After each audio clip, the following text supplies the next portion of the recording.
Hello everyone, my name is Botanist Cool. Today we're getting back into Gunpla. I found out this one was on sale, bought it, it's great, and this is Gundam Ariel. It's not Gundam GX 35, 5, 16, WX, ZYZ, etc.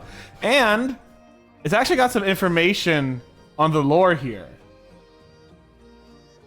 So I'm just gonna read it out loud for you guys real quick. I'm gonna get it on my left side so I can actually see it a little bit better. But she's a girl who transferred to the school's pilot department from the Mercury front. She is a pilot of the Gundam Ariel developed on Mercury.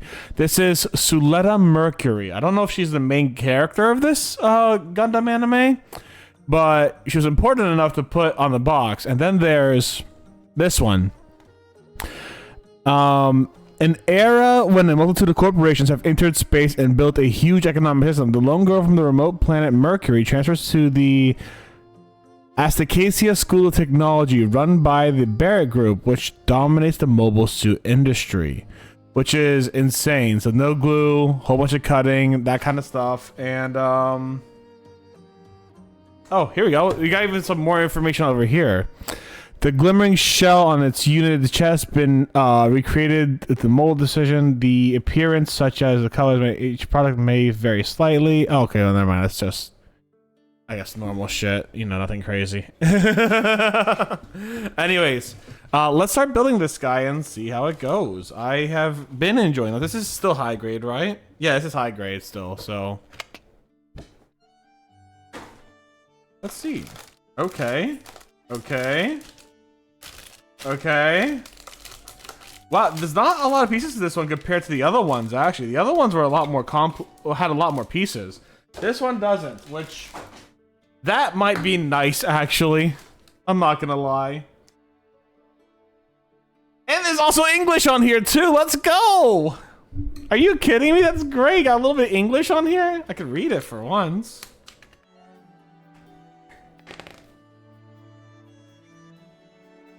The English only goes so far, never mind. Oh, no, never mind. Make sure the parts are facing the right ways. Positions tightly fasten the parts. Oh my god. Yes, there's actually English on here, y'all. This is fantastic. Look at that. Look, hold on. Look at that. Look at that. There's English on here. That's great. Okay, cool. So, Gundam Ariel looks pretty cool. I like him. I like this Gundam. Yeah, this doesn't look too bad, honestly. I'll be honest, this does not look too bad. So we're starting with the head, then we're going to the body. Then we're going on. Alright, cool. Let's just do it. Let's do it. Alright, cool. Let's move everything to the side. I'm gonna move all my paints from my desk now to their Amazon box in the sky real quick before I forget about them. I may as well just move them now. Just like get them out of my space, you know what I'm saying? I got so many paints here. And yet I could always use more. I could always do some more paints. Alright, cool. Alright, so.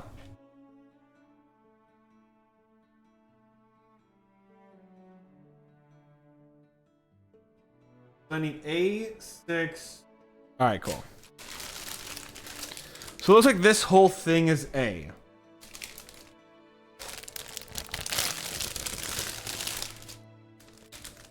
That's A, and this is special A. Alright, let's put that to the side. Let's put that to the side because I don't trust myself in not losing that. And I'd rather be bright and red.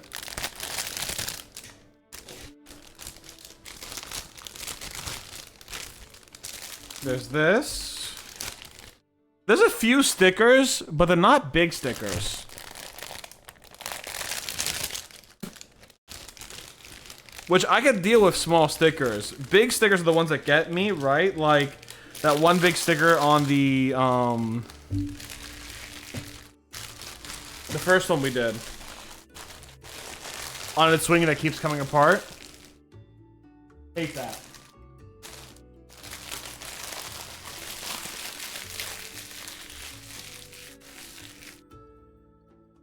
Ugh. All right, cool. So we'll save the stickers to the end, obviously, or to whenever they're called for. All right, now I need D1, which is this one singular piece right here. Cool, we're done with D after this. I love it. And I know Gunpla fans are gonna get really mad at me because this is not a great set of snippers. I've been using them quite a bit. Covered in paint. To which I say, get me some on Throne if you're gonna complain.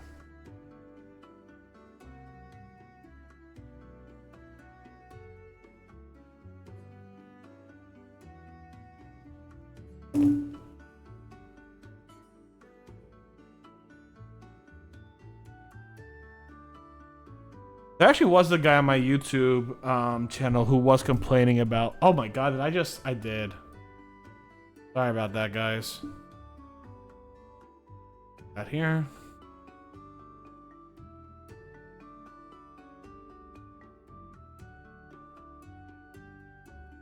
A6, A29, B30. All right, so A6, which is somewhere here. 1, 2, 3, 4, 5, 6.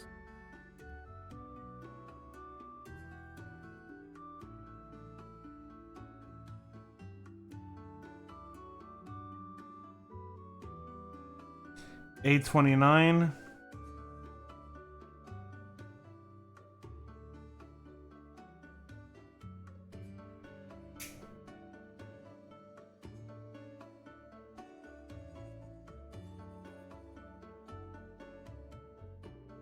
And B236. Not just B30, it's B236 specific. Oh, come on. Come on. You haven't done this before. Why are you doing this now? Alright, B236. 34, 35, 36.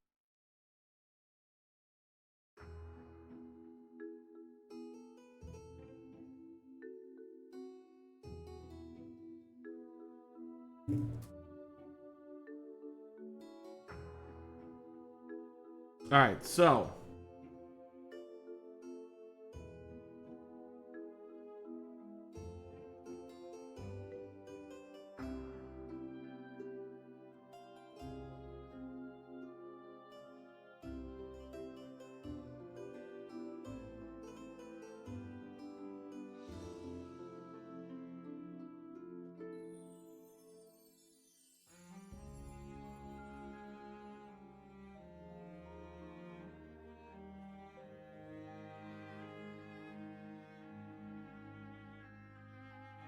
there we go.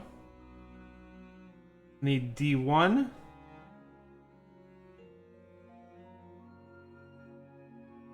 And C24. I like these blue laser swords about to get shit.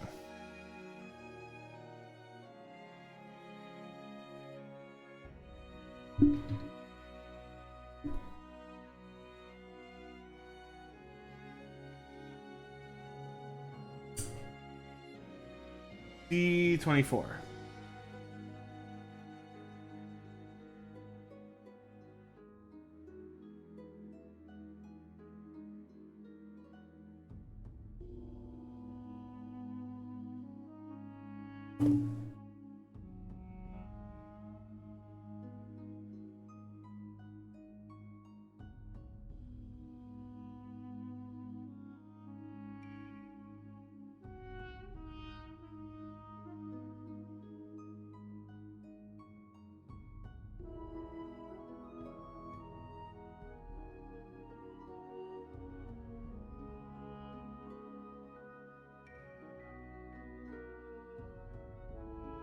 And now I have to use stickers. 1 or 4, 2 or 3. 1 or 4, 2 or 5. Hold on.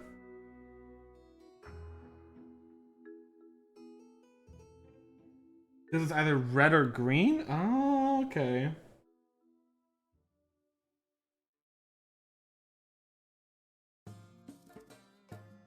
So what's the difference? I don't think there's any significant difference. Just like as you can see here are the eyes. They're either red or green. And here are things. Do I want to go red or green?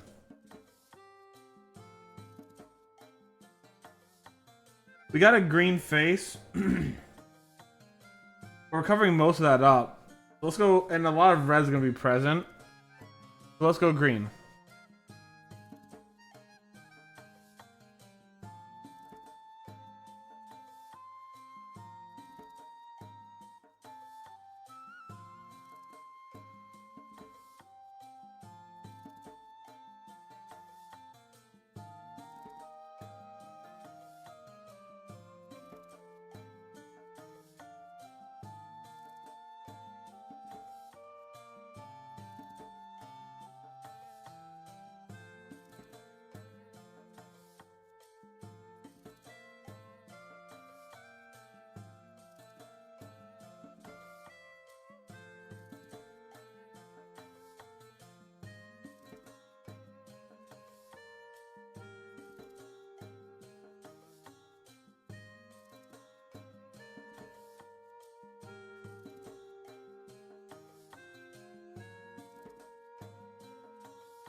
Okay, and then 3 on the back.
Nice.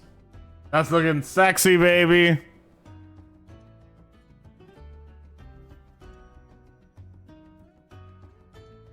So I need B233.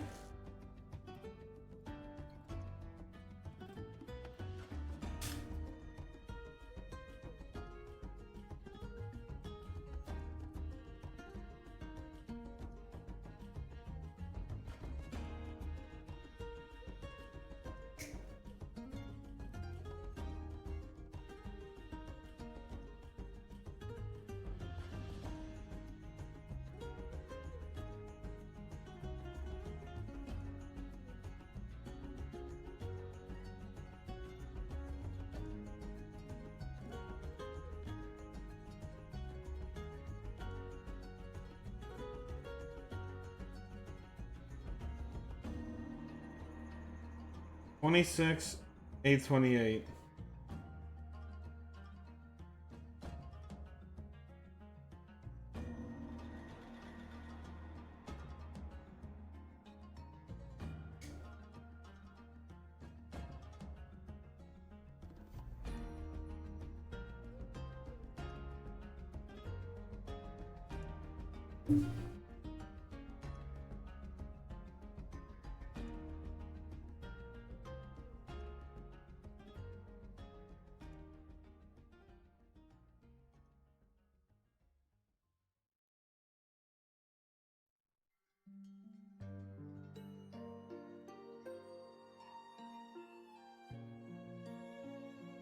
Yeah, I was right to go.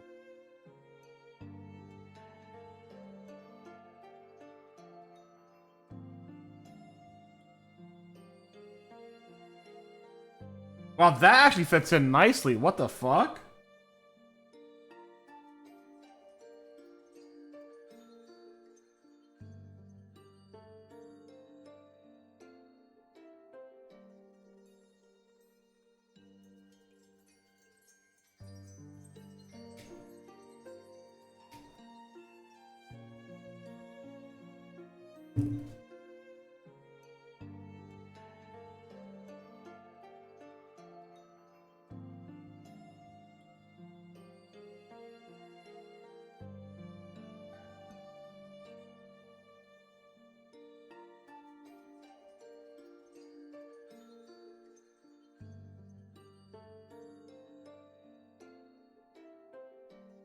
And we gotta put sticker number 7 on there, which is right here.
Excuse me.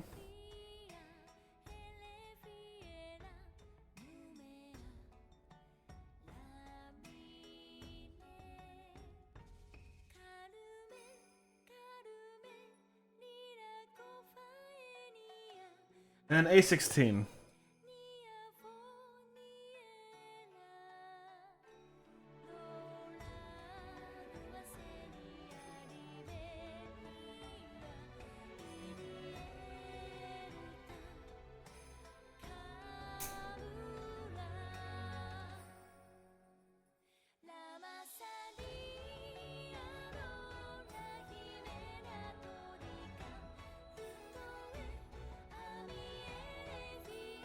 I see why it's a sticker now, not just paint, because we're gonna put this over here.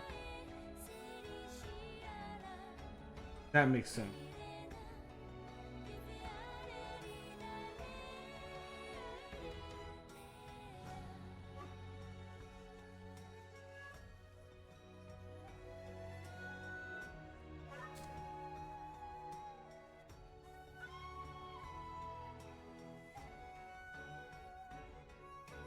Then, head.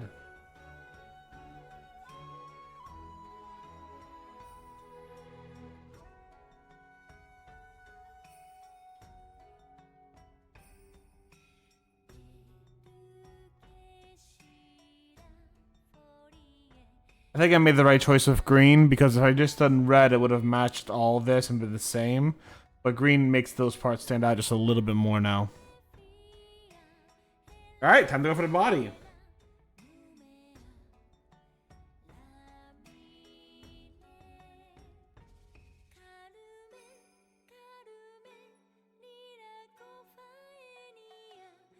B30. Wait, this is B238.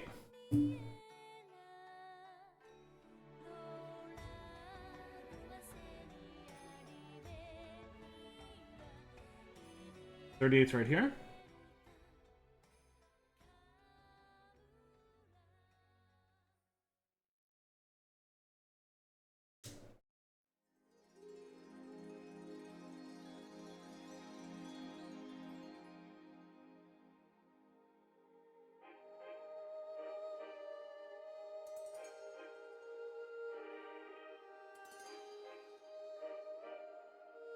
C23.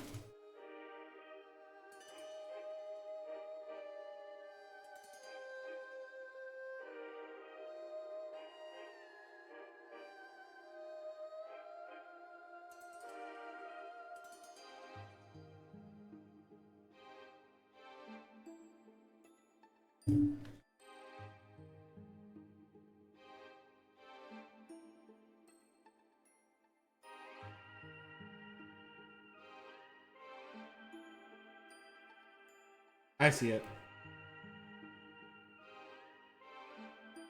Slotted nice and in, like really simple. That was really nice. C28 and C32.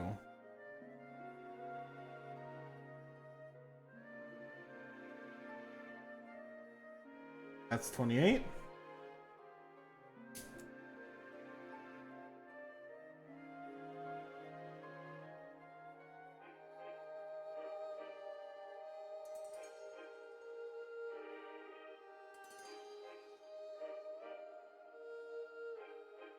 Where's 32?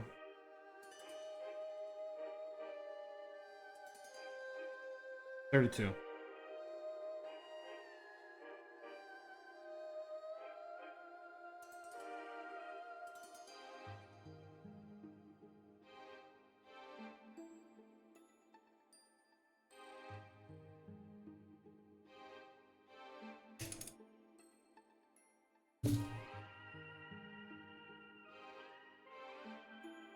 Okay, so this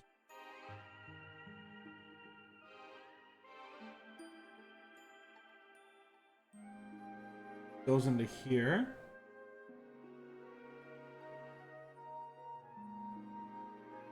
This goes here. Okay. So it's like a little bit of mobility there. I swear, I don't know. I do not know why my thing is moving like this right now. It's a little weird right now. Sorry about that. Oh, I have stickers to put here? Oh. 12, and they go right here.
Looks good.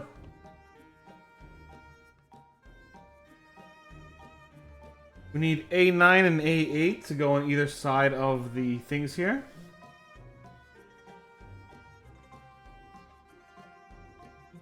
I think it was actually really easy to find out.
I need an A5.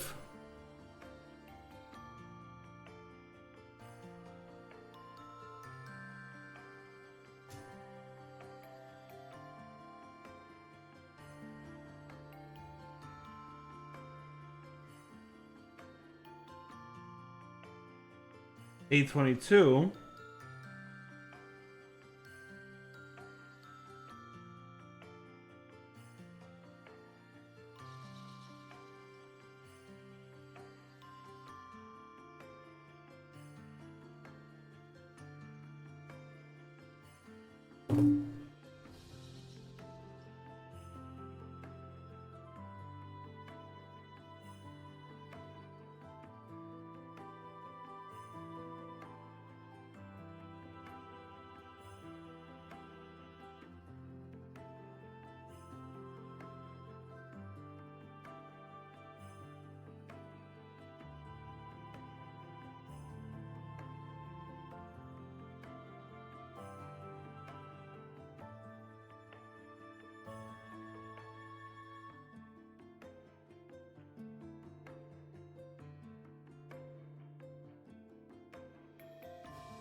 I should get back to stories one day.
Where the hell does this go?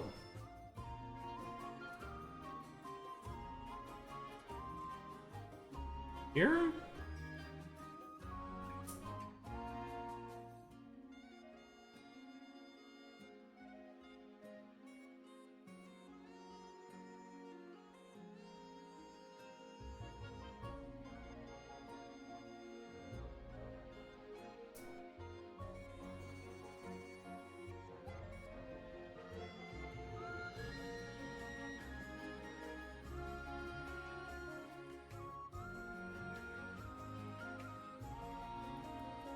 Oh, I see what's happening. I was being an idiot.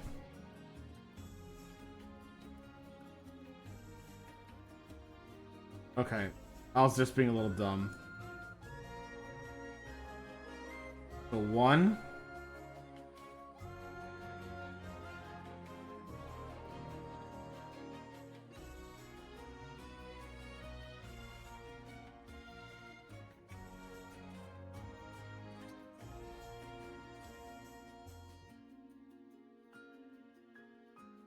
Maybe I'm still being... What am I missing?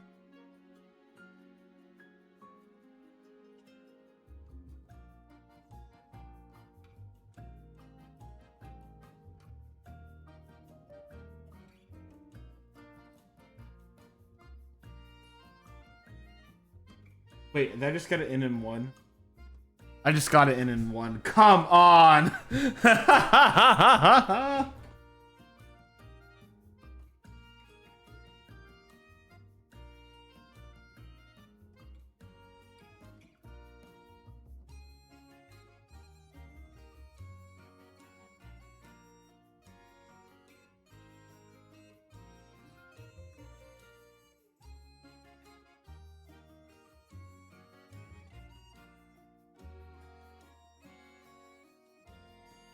A 19 and 20.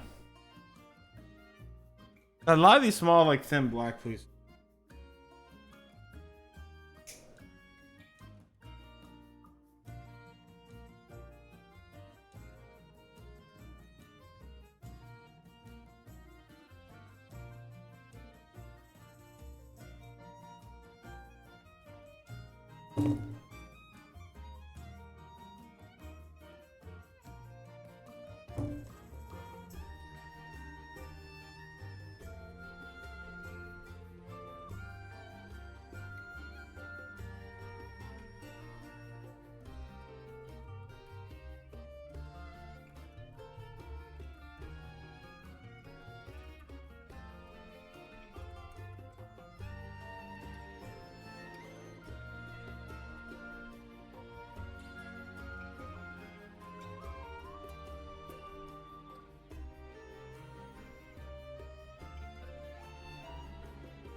What? Okay, so we have this part now.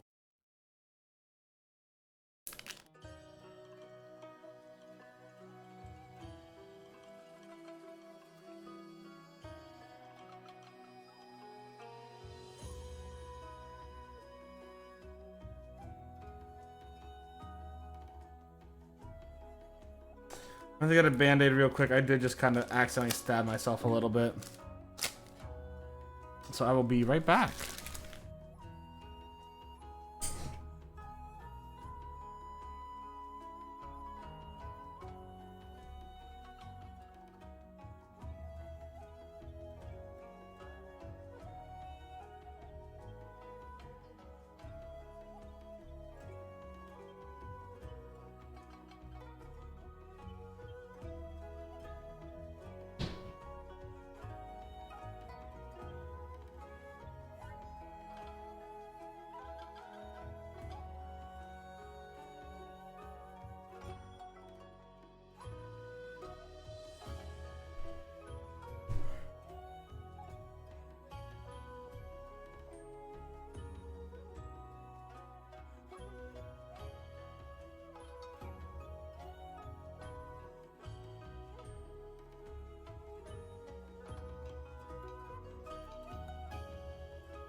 All right. That was a weird thing. I basically stabbed into my finger a little bit by accident, which oopsies poopsies, but hey ho. We'll be fine. We're good. Alright, let's continue on. What were we doing again?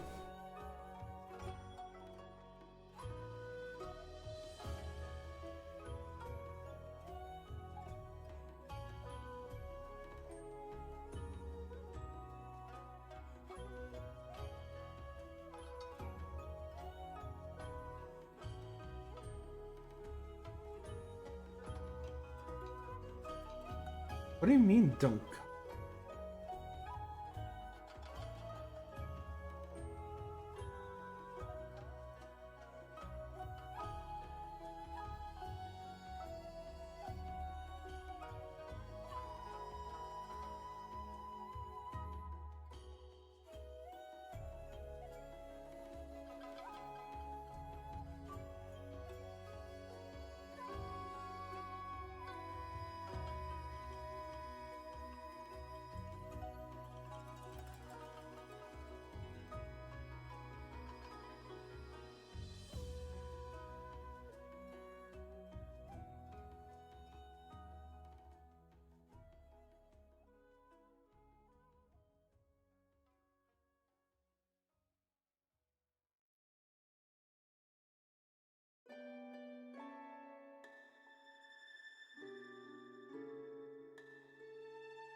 Oh. Okay, so I gotta add a black background. Make this like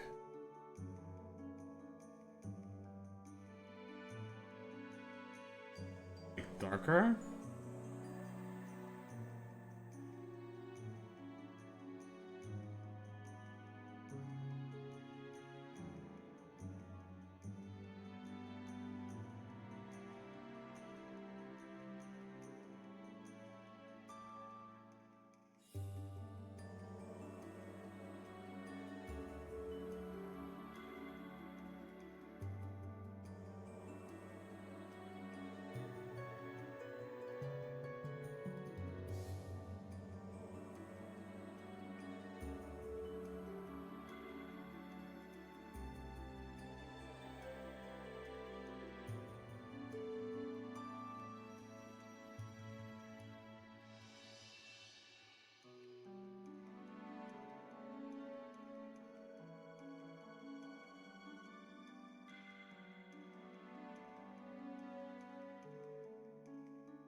God, my fingers are so fucking big.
Where's the other one?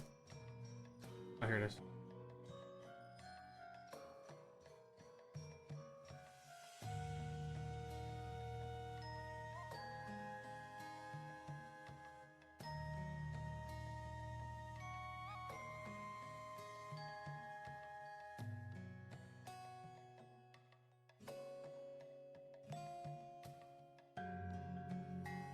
All right.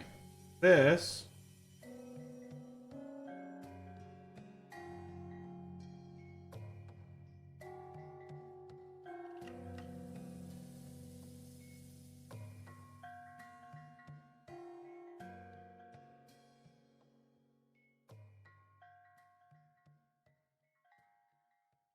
Hold on.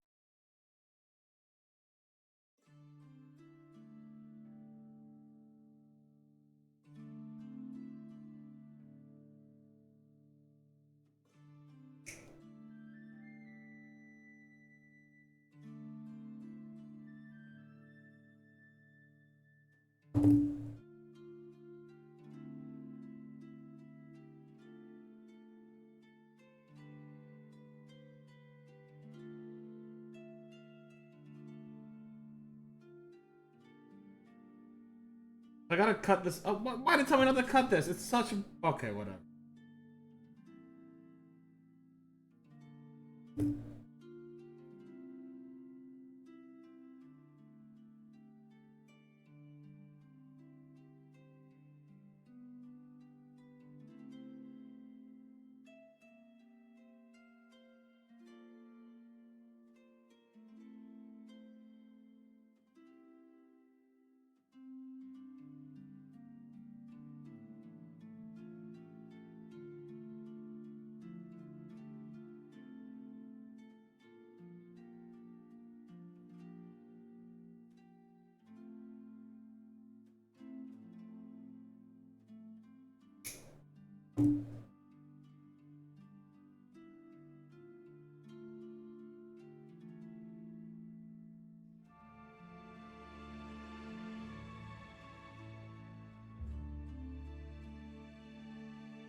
It looks like A21 and A23 will press them together.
There we go. I think I got that on good.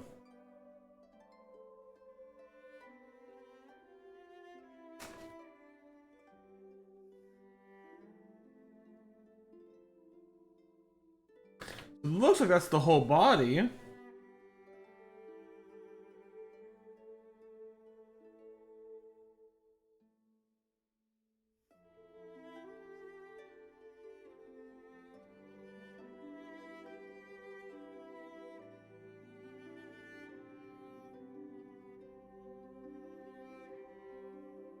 There we go.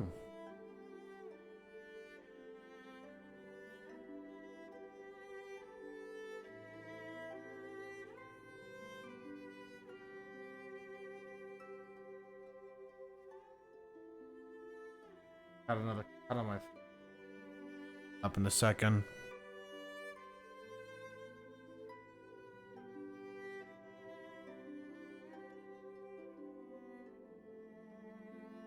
Be right back. Yep.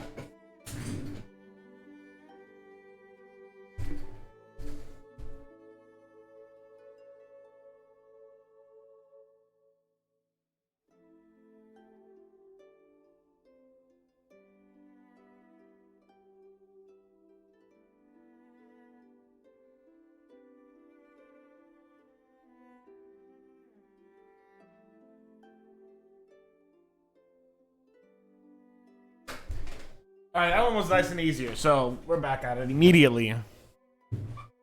Alright, so, body's done. Let's get on to the next part, which is the right arm. Then we get the legs. Then everything else. Yes, I don't think this will take very long. So, we need B17, B18. Is that really it? Yeah, that's really it. Okay. We need B17, B18. Oh my god, there's a lot of small parts here.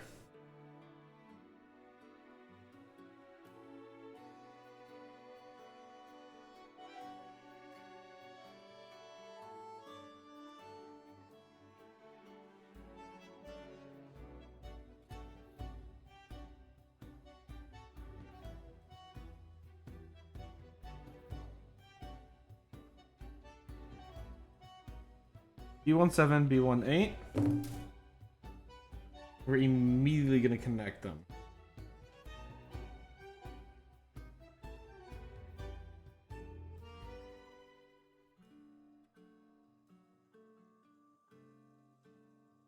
B19, B229.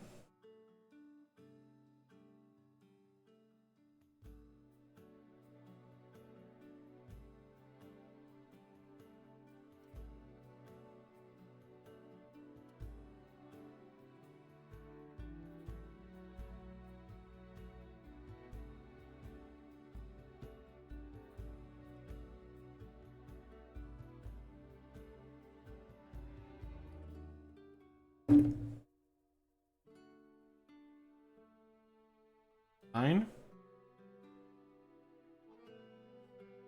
29.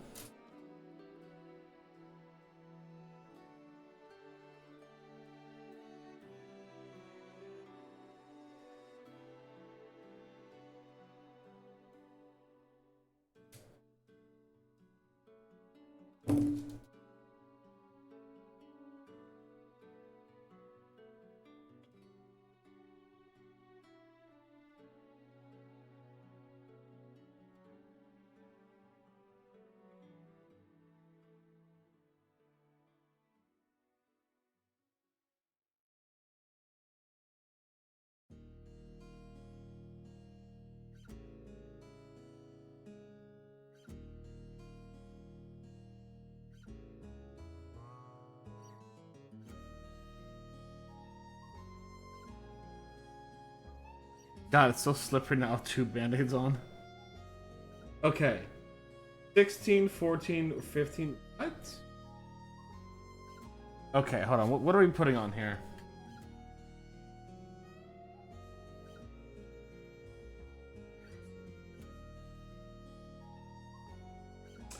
I see what they are. little strips and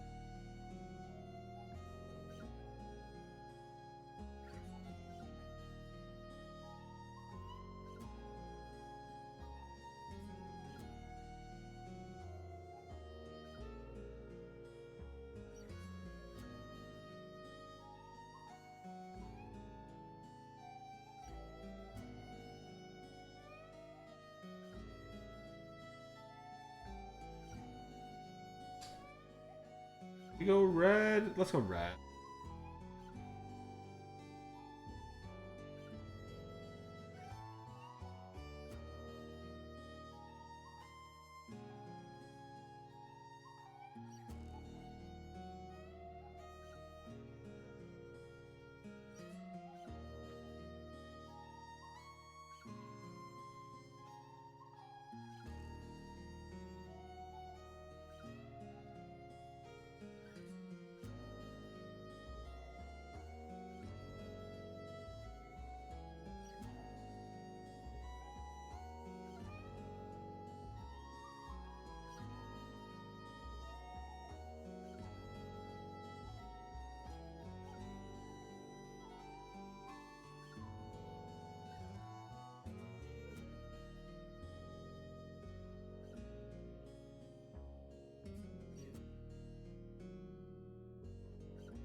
Nice.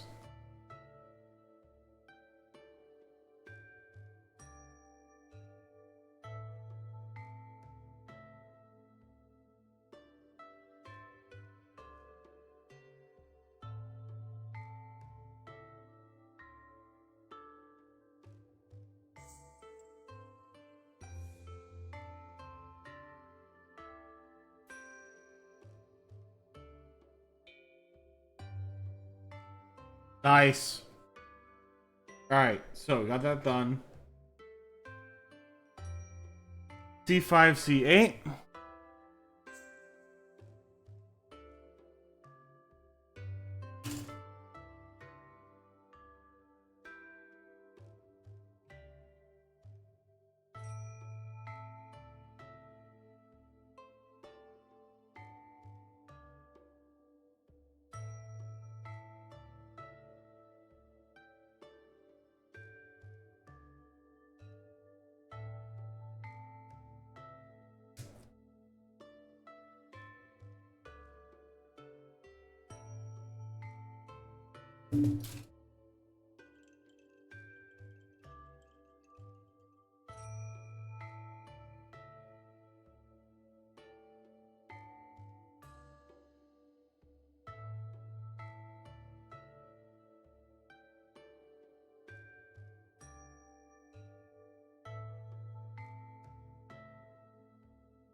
B121.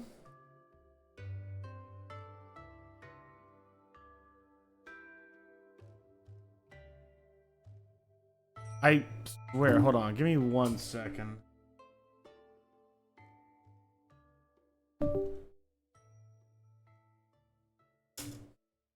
One second, guys. I know that's not the...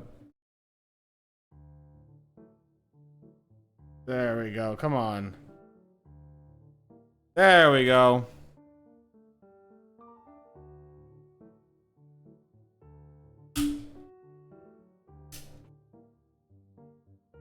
I tightened it like no goddamn tomorrow.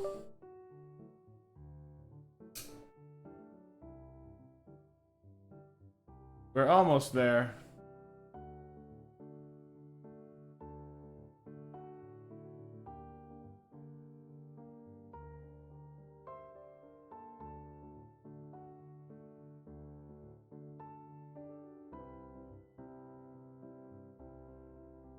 There you go. Now, even if I tap it, or it's not gonna spin. I just had to spin it a few times. Hilariously enough.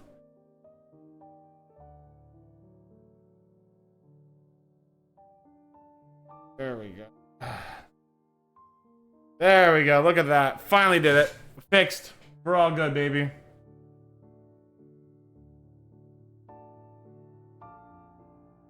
All right. Cool. Where was I? B121.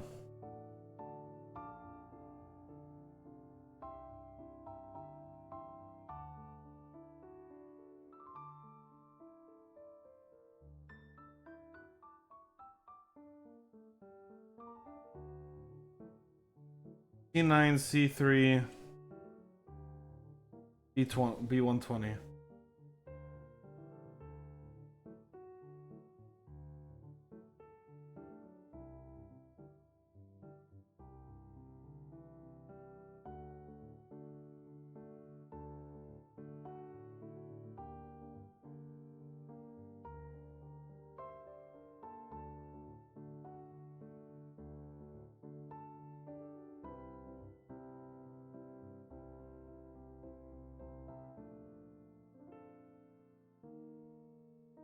C3.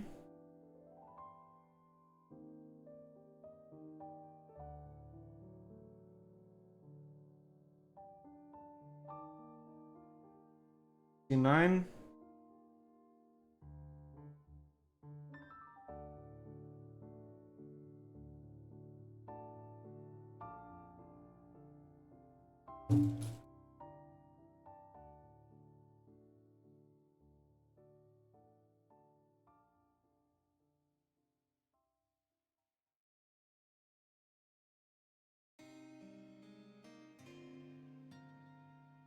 That's how it's gonna go here. Hinge.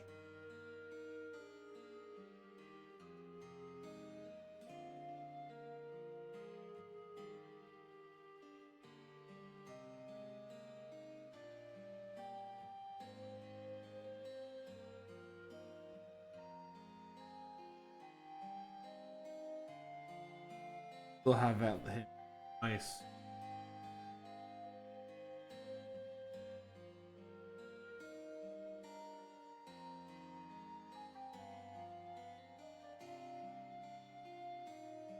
So we need B117, B115.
Excuse me.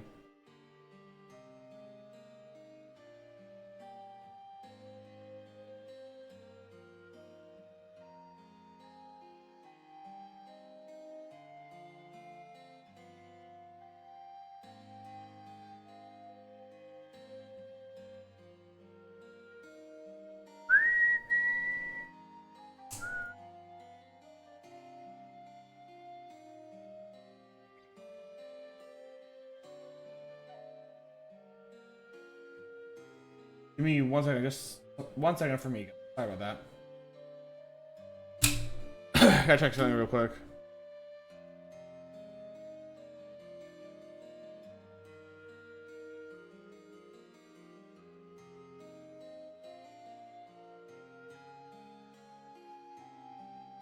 It's just not spinning on the way I needed to spin on and stay still. There we go. Alright, cool. Cool, there we go. Fucking got it. Let's go. As the kids say, Poggeroonie, baby. Pepperoni and Poggeroonie pizza. That's what the kids say. They don't. I lied. Alright. Got that done. So I need B1, B11. I need B16.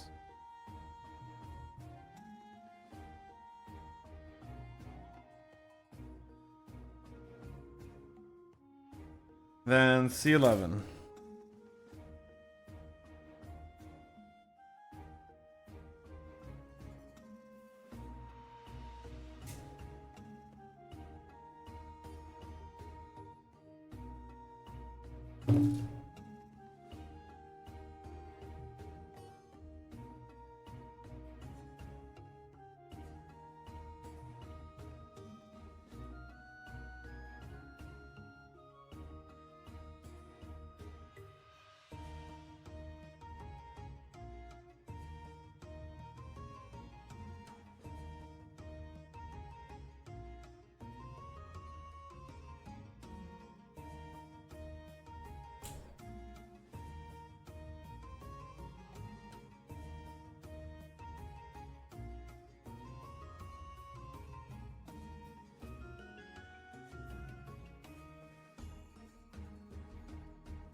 And I'll just show the other arm when I do the other arm. So like, well, I'll show both arms when I do both arms. So give me a second. I'll do the other arm real quick.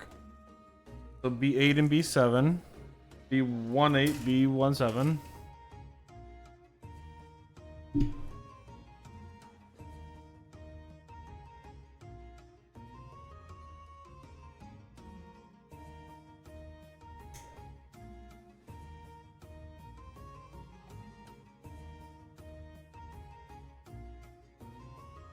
And depending on how late I am up tonight, we may just even go into Monster Hunter today too. Because like the update's happening today, isn't it?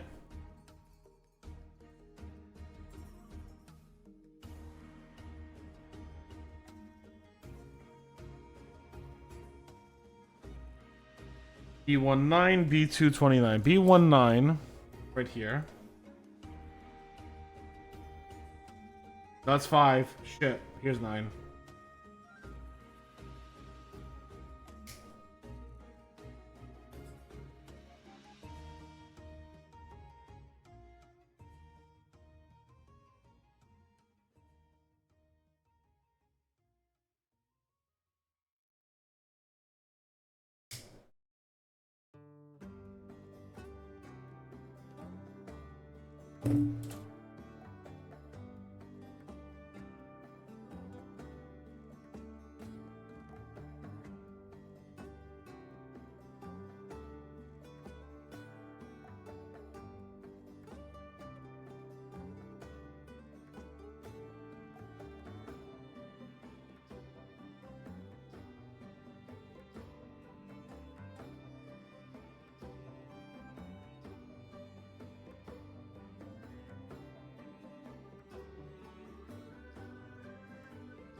Yeah.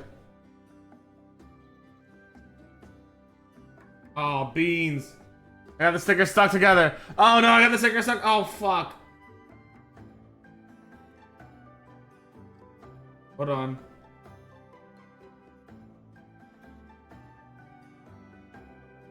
Okay, I got him unstuck. Let me get him on here. Snowy says a bad Star Wars joke. I'll get that in a second. Give me a number between 6 and 124, please and thank you.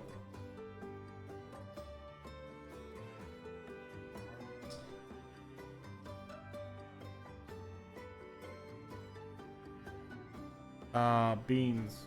Okay. 6? No, 6. I don't have that number.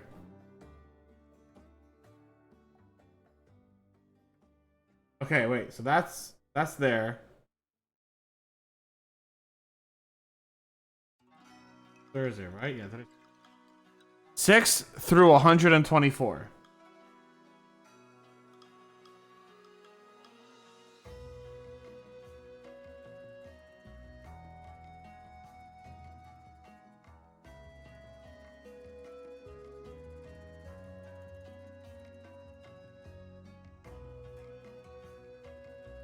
Yeah, no, that's valid. I realized where I had gone wrong there, honestly.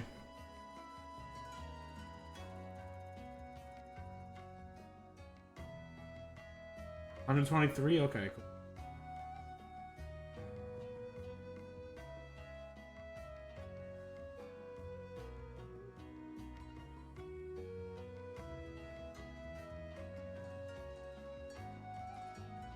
Alright, let's go to this page 123 of the Star Wars dad jokes.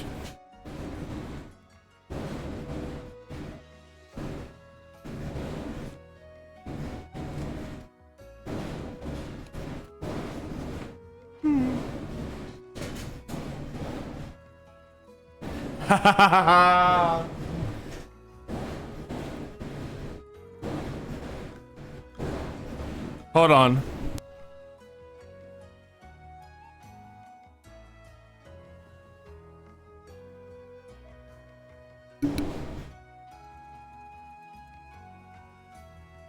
Sorry, the washer machine was going absolutely buck wild a second ago. Okay, so page 123. What do Padawans do when they're scared of the dark? What do Padawans do when they're scared of the dark? Yeah, no. I think whoever is using the washing machine right now put in like one piece of clothing that's really heavy, so it just fucking makes it go insane. So like, you have a whole bunch of like small clothing that, you know, if it even distributes itself out, but yeah. So what do you do? What do Padawans do when they're scared of the dark? They bet Patagon. No. They don't get Patagon. They turn on their night lights. Their Jedi night lights. It's a good one. They turn on their Jedi night lights. C6, C7. So good. I love it. Apparently there's more than 126 pages too. I fucking lied. I'm so sorry. Yeah, but Jedi Knights are, you know, a category of Jedi. So you have your Jedi Night Lights. You turn off your Jedi Night Lights. Here, I'll give you another one. There was another one on that page. I'll give you another one. That way it's not just Jedi in front of it, okay?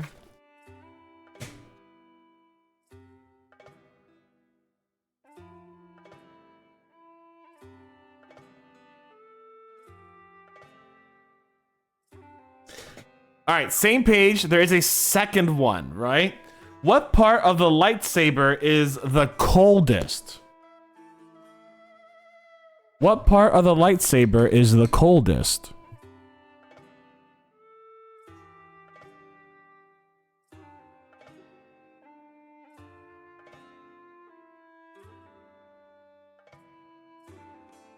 Anyone gonna take a guess? Snowy, I know I've told you this word before. I don't expect you to remember it, but you could pull it out there.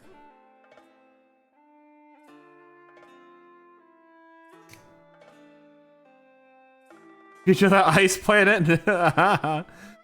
No, it's not. The coldest part of the lightsaber is the Kyber crystal.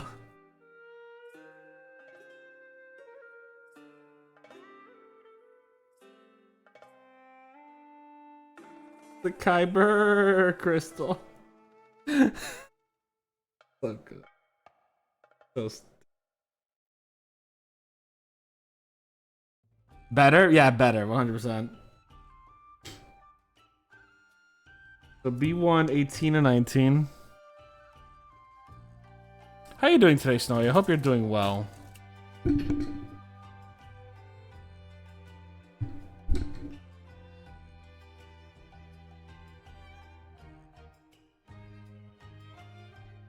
Fair enough.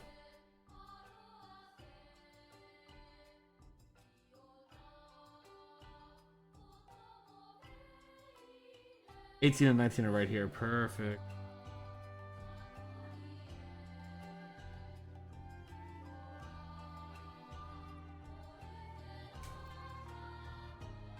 Just doing a quick pop in and say hi. Well, I appreciate you saying hi. I hope whatever's happening tonight is a good thing. And then you get to relax and enjoy your night. C4, C10. Because we all deserve that.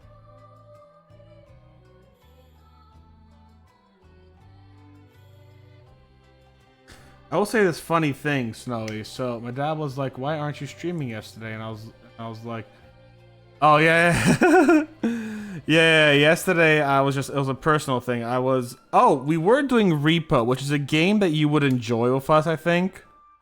So it was a game that, like, Lethal Company, that we have streamed together on off times, but you don't have Repo to my knowledge.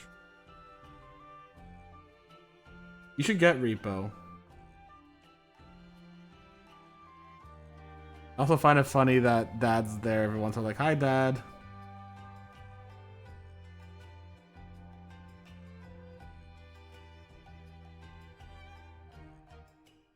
I didn't get it. No, I highly recommend it. It's a fun and very silly game, similar to Lethal.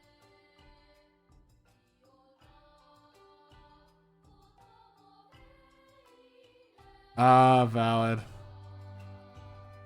Nobody does for Switch 2 games. I am not touching the Switch 2. I'm not gonna lie. I've always been a very staunch Nintendo advocate. I'm not touching it.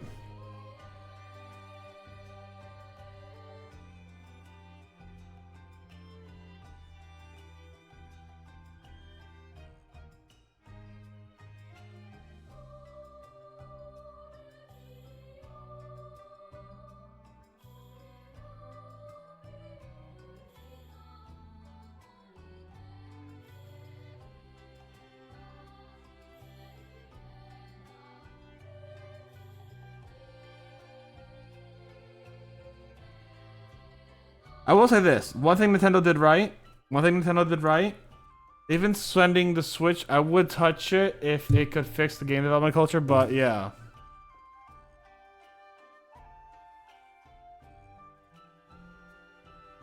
The one thing they did right, I'll say this.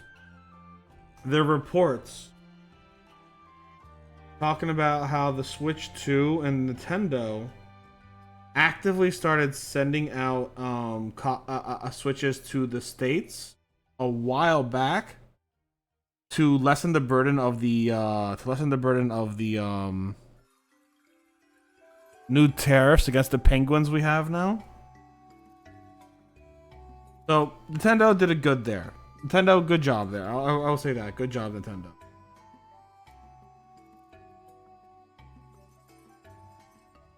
But the fact that if you bought a game in the past and you want to upgrade it, you're upgrading it by paying the full price of the new game, essentially. Because, oh yeah, you bought a game for $60 before, now you're gonna pay $90 for it. And pay $30 to upgrade it. Also,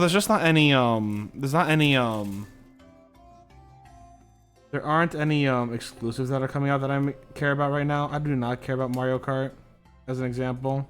If they had a new Fire Emblem coming out, I might consider it, but honestly, I couldn't give a shit. And yeah, So for me, it's a very much along the lines of wait a year, find someone who will sell for 300.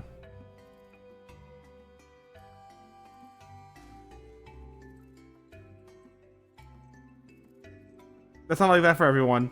That's valid. But yeah.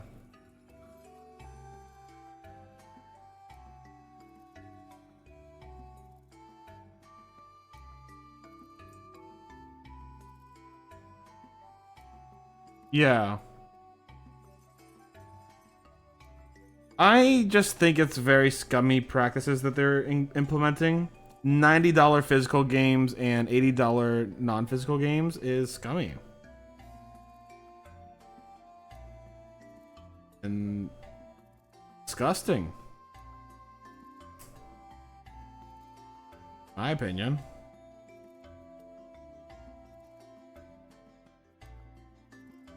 They're starting to make games almost $100 a pop. Like, then your game better not have a single fucking flaw in it. Yeah. Well, yeah, 100%. But if you're gonna be charging $100 for a game, it better not have a goddamn flaw in it. If there's a singular flaw in that game, fuck off. You know what I'm saying?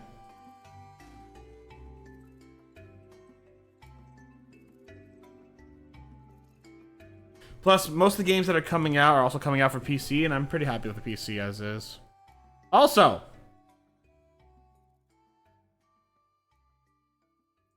looking good.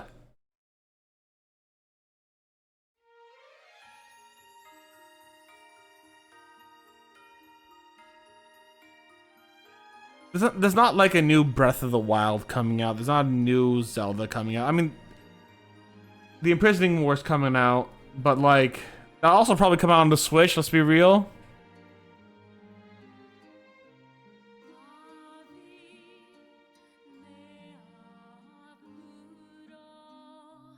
And I never had a problem with the Switch's graphics to start with. I know a lot of people did. I never did.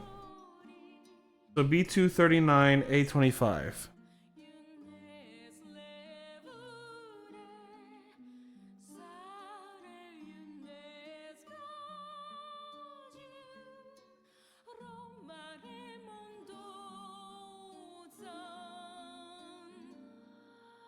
A25.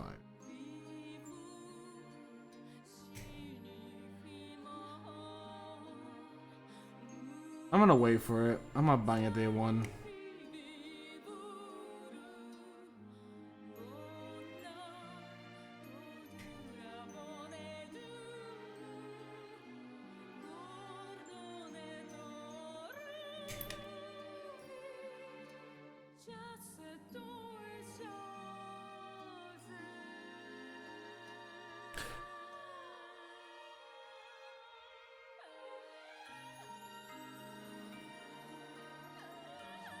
They would have to surprise me with some really cool exclusive for me to consider getting it day one.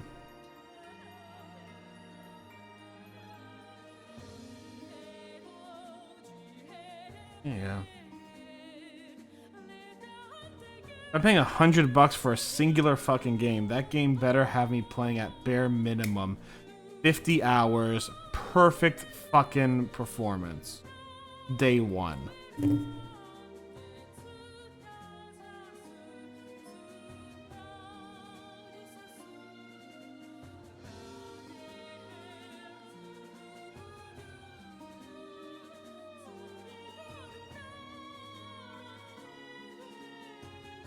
Because I kind of see video games as an investment in fun, right? A game like Repo or Lethal Company. Sure, it's not Legends of Zelda. The GameCube games is excited at least. Yeah. That's kind of cool. But that's gonna be for anyone on the Nintendo Expanded Pass, including on the Switch too, right? On the like the normal regular Switch 1. GameCube's not gonna be restricted to Switch 2 alone, is it? From what it sounds like, it's for anyone who has the Expanded Online Pass, which is people on Switch 1 too.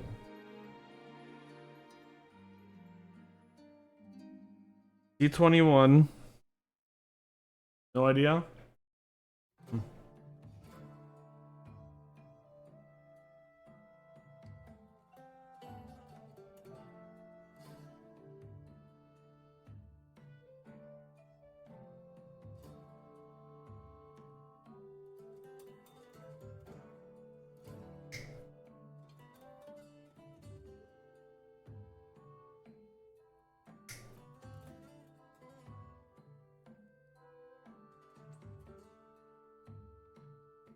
Yeah, I just I see video games as a time and investment into my friends a lot of times. So a game like Lethal Company is gonna be worth a lot more to me nowadays. Back then it wasn't. Back then it was very different. Than Zelda. I could watch a Zelda playthrough pretty easily and be happy with it. But Lethal Company, I can play with friends I actually enjoy being with and people I love, and that matters a lot more to me nowadays. Obviously, Zelda games are still pretty great. And that's just my lame-o, like, boring opinion of video games, you know what I'm saying? But if Nintendo's gonna become the next Apple of video games and, like, give us 5-year-old hardware and only, like, subpar games, like, or games that get cheaper on Steam, I'm not too impressed.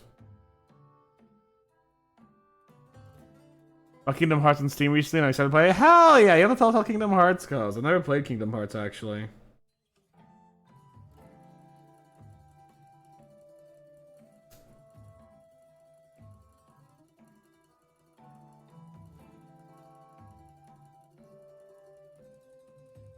Also, a great point with Steam. How many exclusives does Nintendo have that I'm looking forward to? None right now. That's it. Just really that simple.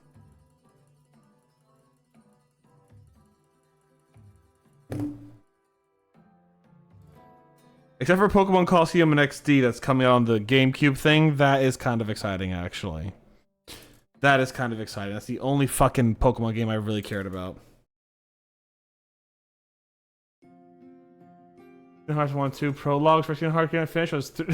There's fucking Kingdom Hearts games, dude. I swear, they're fucking naming conventions. Wild as shit. Kingdom Hearts 358 over 2 days. Jesus Christ. Just like fucking smooth off the fucking tongue, eh?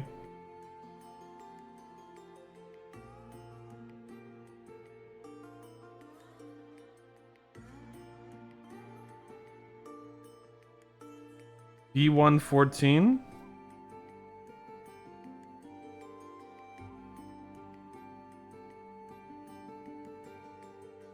I do like listening to like lore videos once in a while though, because those get kind of funny.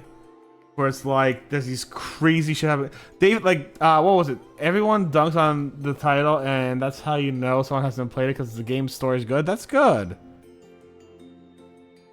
Like I do know that the lore gets pretty wild and fun. And that's great. But I like interacting with the lore in the same way that's just like... I guess that's what I like interacting with the lore in a way that's just like, yeah. Hi, friend. Tell me about this lore you really enjoy. And I'm gonna be astonished. You're gonna basically make me witness it the first time every time. Yeah, Xehanort, tell me all about this guy. Tell me why we Nort boys in this game. Why does this guy keep Norting boys over and over again? I'll show you guys the legs when I'm done with them. We don't need to show them right now. Snowy, can you tell me why Xehanort Norts everyone? Can you tell me why he Norts everyone? I need to know. I forgot.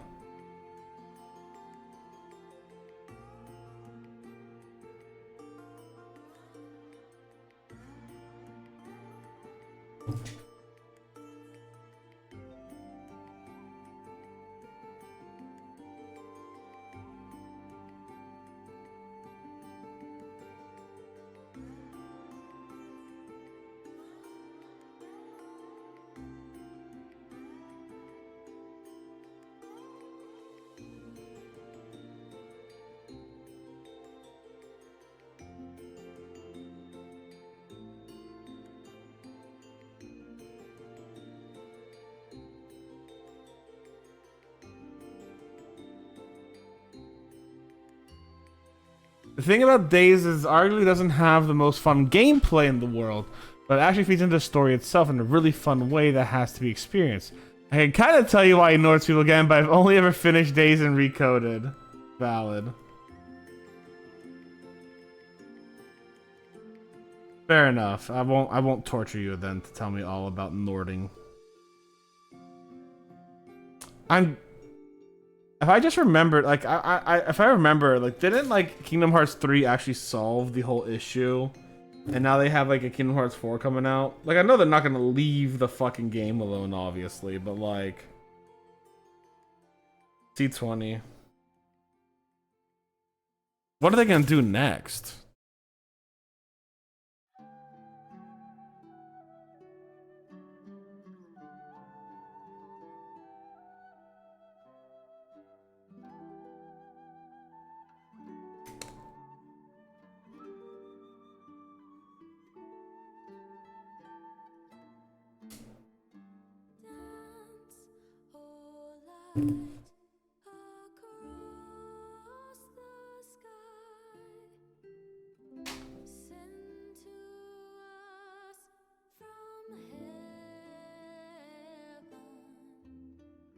Oh shoot, Snowy! What I was about to tell you actually before. Okay, so my workplace decided to ban earbuds, and it pisses me the fuck off, right? Because I'm the only one who wears earbuds there. So instead, they're like, "Hey, Steph, why don't you wear earphones? So like, why don't you wear an earbud and play music on your speakers, right?" During Kingdom Hearts video, some of those bases, I need 13 Pawns of Darkness, so why not make it me? And I think that's what they're doing to save... what they're doing next is saving Sora. Okay, cool. So, my workplace goes, Steph, no more earphones. We know you're the only person who uses them. We don't care that, you know, it helps you out, focus and shit. So, no more earphones, but... you can wear earbuds and play your music on a speaker. Okay. So what did I start playing today? You may ask. I started playing Baroque von Zeke's theme song on loop for them to listen to. Bum bum bum bum bum. A fucking dope ass song. Which, mind you, I just had a great time listening to in general. But they were just listening to Ace Attorney music for fucking hours, because I can listen to it for a long time. I can listen to one song repeatedly for a very long time, but my boss's boss kept giving me a look every time she came out of the office. And I had on, I did everything as she directly instructed. Played my music on the speaker. It was loud. And it was fucking, and I had my earbud in, not my earphone. I did everything as asked and directed.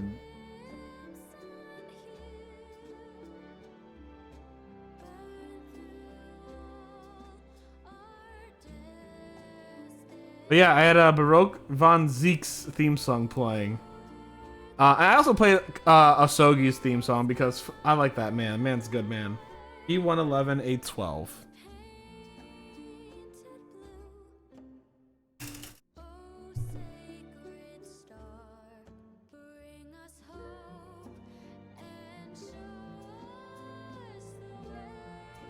Yeah, it's great music.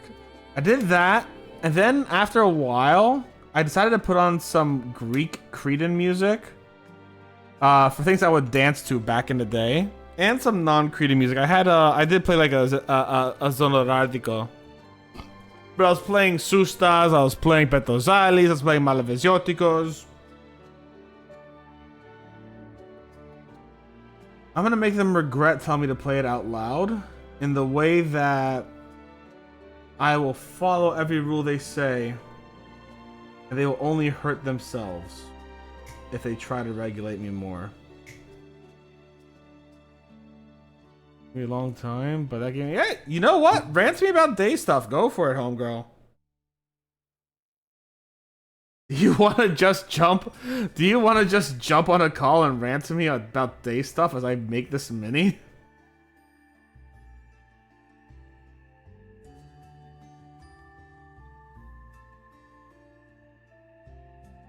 Yes? Okay. Give me a second. I'm putting my earphones in. But yeah, I'm gonna be doing a lot of malicious compliance. They're gonna want to give me my headphones back.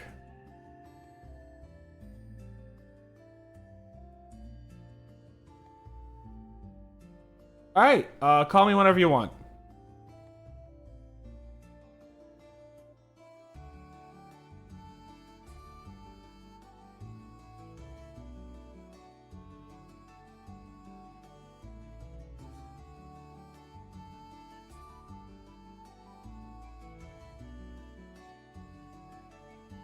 Yo. Hello. So am I going to be heard on stream, or is it just going to be you and me? No, you're heard on stream. Hello, streamers. Yeah, Okay. you are heard on stream. So guys, if you want Kingdom Hearts 358 over, or what is it? I think I've heard that the official way to say it is 358 over 2 days. I always say 358 days over 2. Okay, 358 days over 2. We're gonna hear some of that lore today. It's gonna be Insano in the Membrano. Okay, so like the thing that makes Days so good is that you are playing a tragedy, and you know that you're playing a tragedy, and that's what makes it good. Okay. So the thing to keep in mind is the placement of Days as being released after Kingdom Hearts 2, but being a prequel to Kingdom Hearts 2. Okay. So the premise of it is, you know where all these characters are going to end up by the start of Kingdom Hearts 2. You're just being told the story.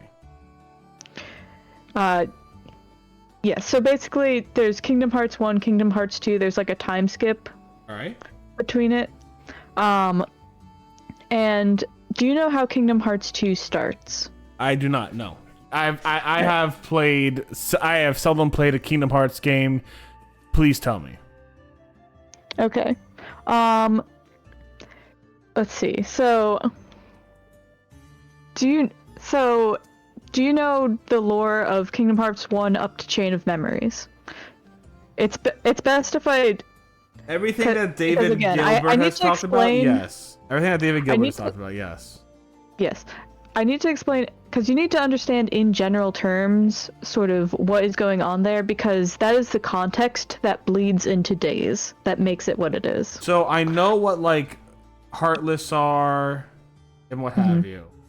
You know what a nobody is? Yes. A Heartless is a body that has, like, lost its heart, and a nobody's the exact opposite. Yeah, it's basically the husk left behind, right? Yeah.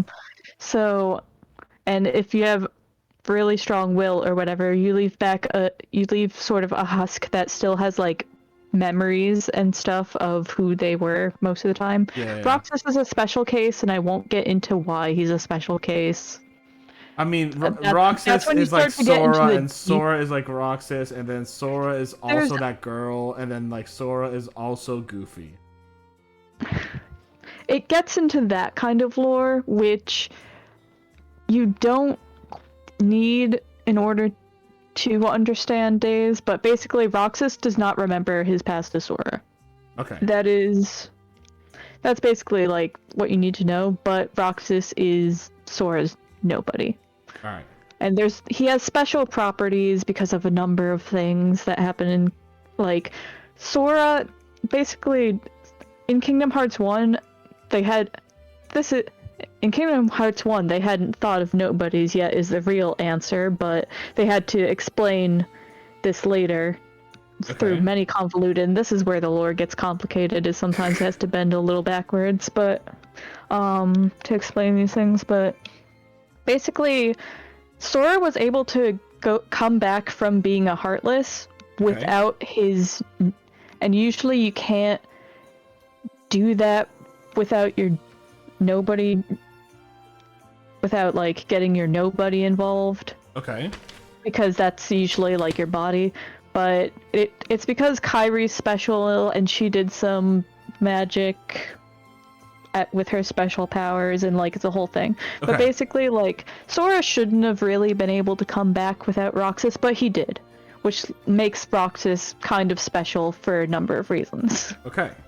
But basically,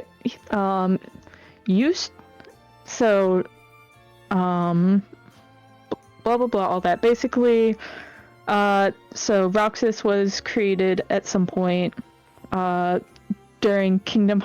Roxas was created at the tail end of Kingdom Hearts 1, even though we don't see him.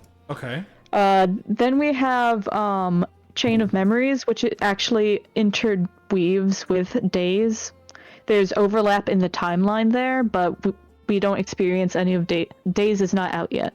Okay. But we do have Chain of Memories, which there's off-screen stuff that happens at the same time. Yeah, there's a lot of stuff. Thing to keep in mind about Chain of Memories. A bunch of organization members die in Chain of Memories. That's the Organization 13, right? Yes, Organization 13, the Xehanort Club. The Northern boys. Yeah. Basically, you don't quite get. I haven't played Chain of Memories, so I don't. So I don't know if you know this at this point yet, because by the end of Chain of Memories, Sora has his memory wiped. But the Organization 13 itself is a group of nobodies that want to make their own sort of manually collected Kingdom Hearts so that they can get hearts back. There's more to it than that, but that is the face value interpretation of the organization. So the organization is a whole bunch of people who've lost their hearts. Yes. And they want to make a Kingdom Hearts because the Kingdom Hearts can give them hearts. Yes. That is sort of are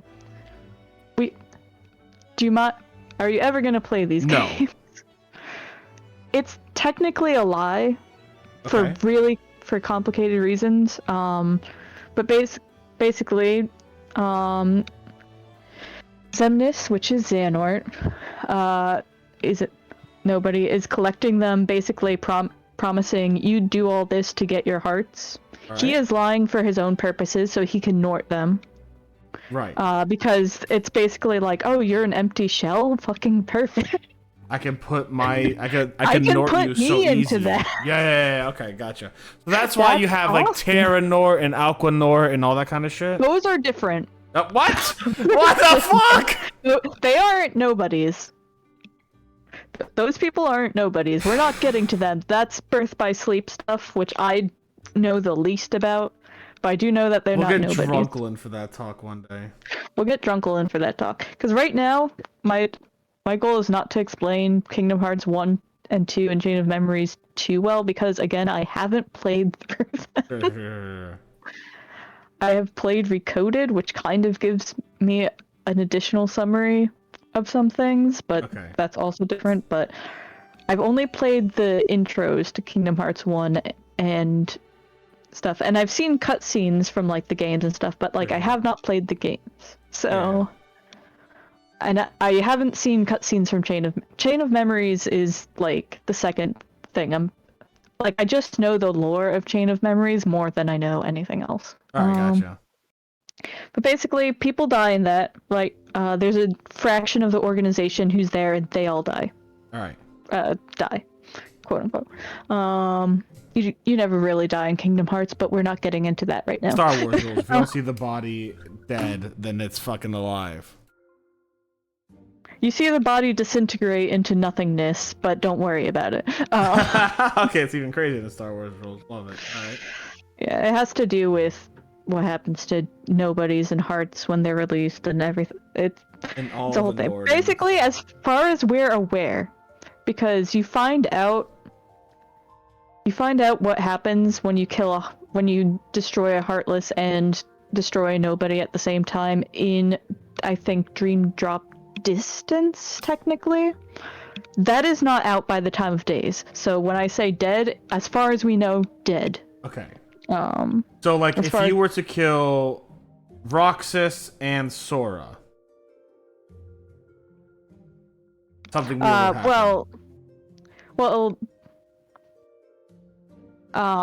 So here's where it gets complicated, right? Because like Sora is technically back, even though he's not supposed to be. It's a whole weird thing. Okay. But we're not like basically Sora himself is a fucking weird case. If you want to explain how anything works, do not reference Sora because he is the exception to every rule. He's like the 5 times over. He's the pro tag. He is like anything involving him like doesn't work right all the time. Okay, gotcha. So nothing works right. Everything's topsy-turvy. He is the Kingdom Hearts and the friends that he made along the way. Right. So getting back to Chain of Memories, basically, you lost your friends at the end of Kingdom Hearts 1, and you got kind of like stranded, because in Kingdom Hearts 1, all the worlds are like falling to darkness, and so they're all connected even though they're not supposed to be. And then you fix that, so all the worlds are separated, so you're separated from your good friend Kairi, and no one knows where Mickey Mouse and Riku are. Quick question before we get on, because like I just remembered. Okay. Disney's in here, right? Disney's in here. Anyone will tell you this, even though there might be thematic ties, but 90% of what happens in Disney worlds does not matter. Okay, because I was like, doesn't the whole thing of like you have to get the princesses of light and they're all like Snow White and shit and what have you, right? You don't have to get them.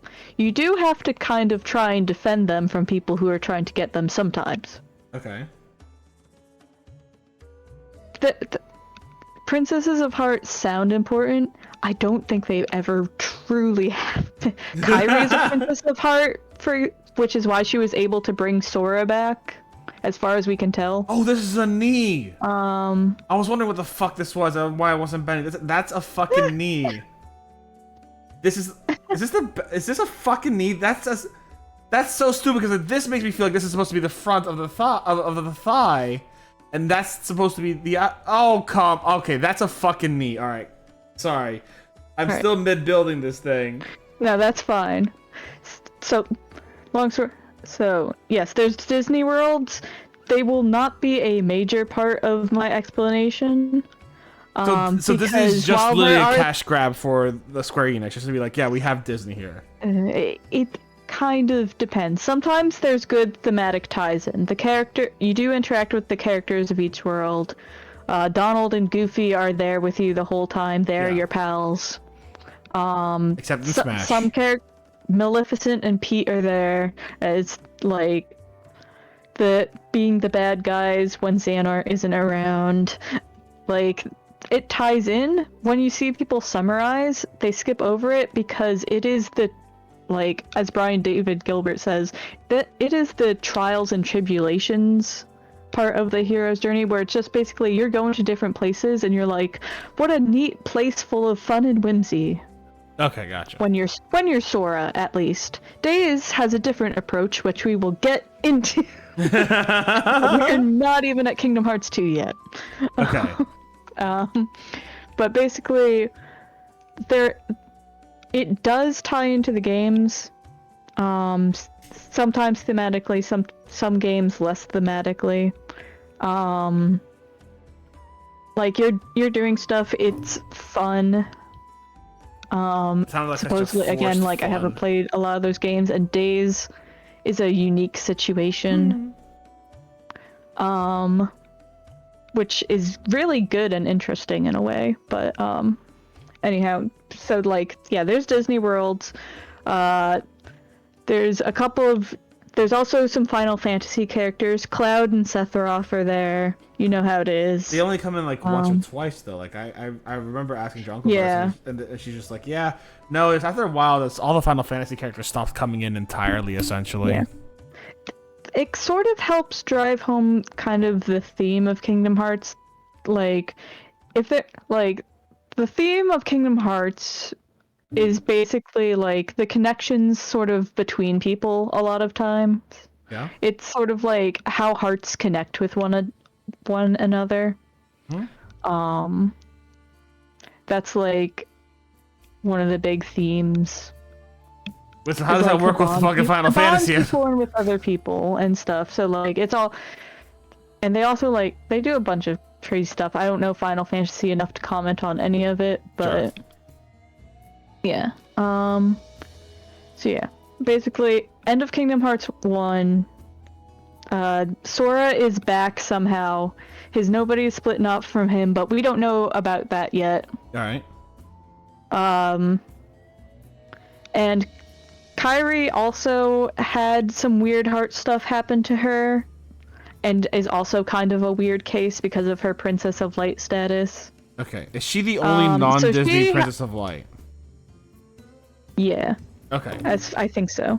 All right. All right.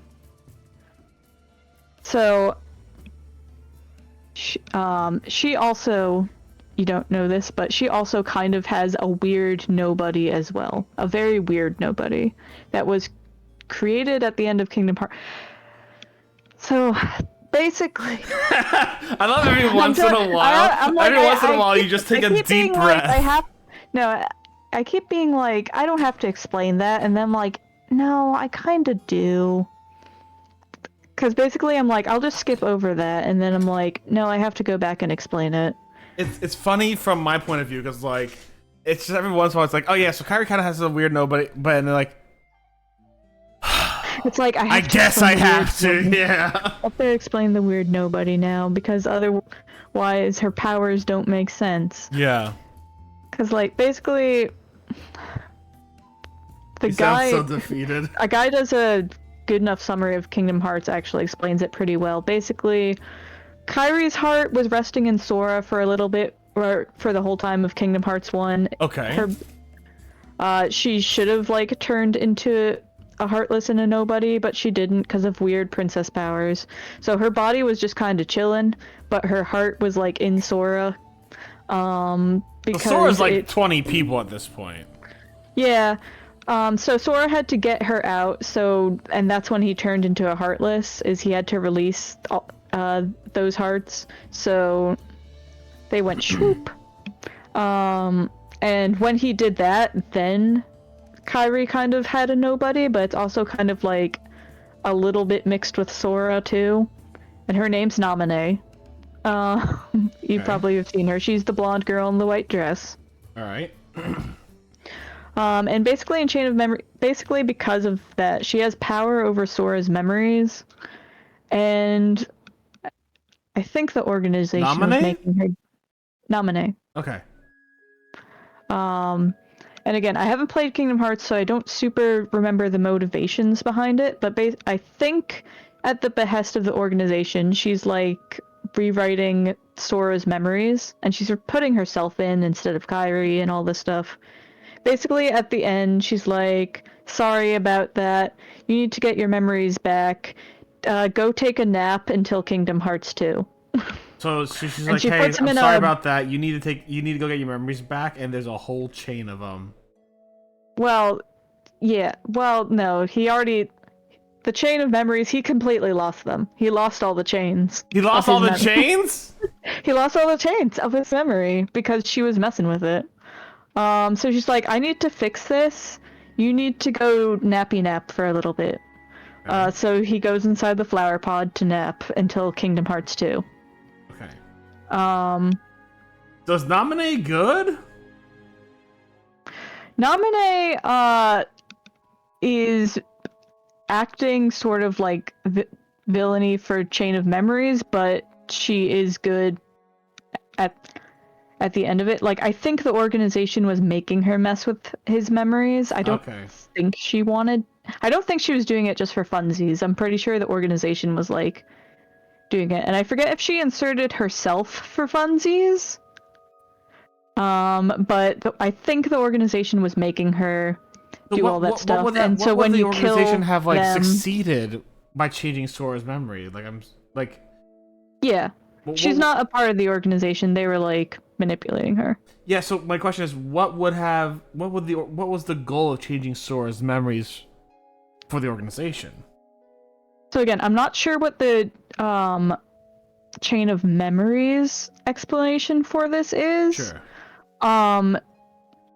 As there's a reason I could give with the context of days, Okay. but I don't know what they said the motivation was in Chain of Memories. Okay. Because I haven't played the game, so unfortunately I can't tell you. Okay. It is important to know that this happened. All Unfortunately, I can't give the detailed reasons. Fair enough. I can give why they want to mess with Sora's memories and keep them from him in the context of days, but we didn't have that context. We didn't know about Roxas in Chain of Memories, so I don't know what Were they trying to they prevent said. him from knowing about Roxas? No. No. They're trying to... So, basically I told you they want to collect hearts to make a Kingdom Hearts, right? Yes. So if you just kill a Heartless normally, it doesn't do anything. Okay. Really. Using the Keyblade is what really makes Kingdom Hearts. It really releases the hearts from darkness and makes them go to Kingdom Hearts. Is it any Keyblade or the Keyblade? It's any Keyblade. Okay, because I know there's a Keyblade as well, and people are like, "Oh, that's a Keyblade." It's like, no, it's a Keyblade, because you do not speak Greek and you don't speak it right. Yeah, and they don't speak it right in game either, because they definitely say Keyblade. I know they're so bad at speaking Greek and that. I'm just letting you know. Yeah. But yeah, it's any Keyblade. Okay. So any Keyblade kills a Heartless permanently and releases them. It releases the heart, yeah. If you don't do it, then you defeat the Heartless, but it pops up somewhere else. Okay. From my understanding. All right. So, basically, if they have Roxas and not a Sora, then they can control the releasing of the hearts and all that good fun stuff without Sora messing around with things. Okay. It's basically the gist of it that you kind of get from Days is basically it's like, okay, if we can control the key, because like the Keyblade is like super cool and everyone wants it, but they don't want like Sora messing with it, and they also want to keep their nobodies around, so they're like, like, get this guy out of the picture. Okay. So Sora goes to take a nappy nap so Naminé can fix his memories. All right. But so you can chain them all back together. Yeah, the chain of memories happens after the game, after Sora goes nappy nap. Donald and Goofy also go nappy nap, because I think she might have been messing with their memories a little bit too, but okay. They're easy fixes, whatever. Fair enough, yeah. They share. But then, we'll come to find out, and I'm just explaining this before we know it, some of Sora's memories are escaping. Wait. And they're escaping through his nobody. Because he's weird. Because remember, nobodies usually do have the memories of who they were. So, when you say escaping, are you saying like they're taking on kind of like a vibe of their own and escaping, or... Because it makes me feel like that the memories are also kind of alive and doing something. Or am I misunderstanding? Technically, you're not wrong. That's not the context they use it for initially, but in Days, that's kind of true. But for right now, you can just think of it as his pieces of his memory are missing. Okay, sure. And without it, they can't... like, we're in the middle of running this process until this file download won't finish. Sora won't wake up unless we get this. Okay. Gotcha. So Sora is asleep until he can get all his memories in order, and if his memories don't... If important memories don't get back to him, he's not waking up. Okay, gotcha. So we need to get Roxas. We need to get Roxas to like start liking Sora out of nowhere. So we don't. Yes. Yeah, so point in fact. So we don't know anything about Roxas starting Kingdom Hearts 2. Okay. You wake up as this guy named Roxas. Okay. He's in this town, and no. Well, yes, but no.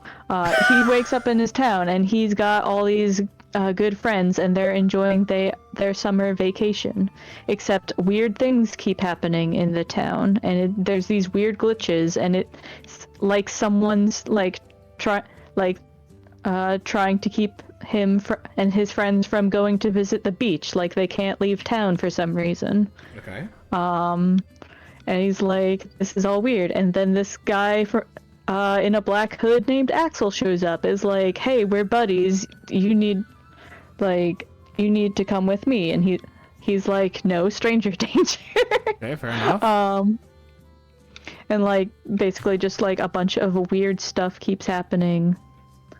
And he keeps having all these like weird memories of things. And he's like, like what's going on? And basically, you find out that you then find out eventually Roxas is Sora's nobody. He has some of Sora's memories in him, and he needs to basically cease to exist so that Sora can wake up. Okay.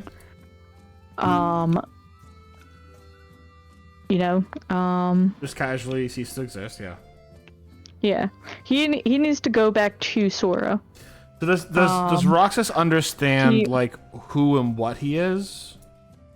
No, he thinks he's a regular person hanging out with his friends, and then is told that he should have never existed and needs to go stop existing now. Okay. So is this game it's a real like fucked up way to start Kingdom Hearts 2. Does this game just like Roxas's attempt to not go back to fucking Sora and try to survive? For the prologue, he kind of does. He kind of tries to not do that, but like the thing is he is already captured by this other guy who's helping Naminé put Sora together. Blah blah blah, other plot stuff, but basically he's in cyberspace actually right now. He's in a simulated town. Okay.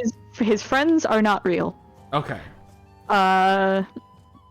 Friends completely made up. They're just like a simulated versions of people who actually exist in the town. Okay. But he's in a simulation of this town. All right. So his friends are not real. His identity is a lie. He cannot exist. And he does get his memories back, and he fights his good friend Axel, because he still doesn't want to go back with him. Yeah. And Axel loses, and he's sort of like upset about it, because he's like, well, bye, I guess. Like, goodbye, my friend. And then Roxas finds Sora, and it sadly states his summer vacation is over, and then goes into Sora. Okay. And so is Roxas dead for the rest of like everything, or does Roxas come back? So there. The funny thing is, so Sora wakes up and he's not in the simulated version of the town, and he sees like he sort of actually makes friends with the people who have no recollection of Roxas because they are actual people, not the simulated people. Yeah. And he does cry and not understand why. So Roxas is alive inside Sora. Kind of. It's like he sort of is, sort of isn't. Like he's not really super conscious, but he kind of is in there. Okay, gotcha. Like he yeah. There's actually a battle in Kingdom Hearts 2 where it's basically meant to be like Roxas's last-ditch attempt to like be his own person, where you fight Roxas. Okay. And when he loses, he sort of gives up and then just like lets Sora take the reins But like basically his right to like exist separately and live his own experiences and like have actual thoughts and stuff gone. Okay. Um So we're just telling kids, yeah, you basically just entrap an entire living being with thoughts, feelings, and wants and Yeah, needs inside a little boy. well, here's the thing. Nobody's we are told at this time, and it turns out to be more complicated than this, obviously, but we are told at this time that like nobody's don't have a heart. Sure. But the way that we see Roxas it sounds like acting, Roxas has a heart though. don't it just sound kind of like these empty husks somehow have a heart? Yeah, I know, right? And Axel actually, part of the plot actually is Axel, that friend that we were talking about that tried to bring him back, actually is messing with things in the background. Like he kidnaps Kyrie because he wants to get his hands on Sora so that he can bring Roxas back. Okay. But that plan goes sideways because Organization 13 is actually kind of... Everyone in Organization 13 kind of has their own side goal in there. Sure. Like, it's...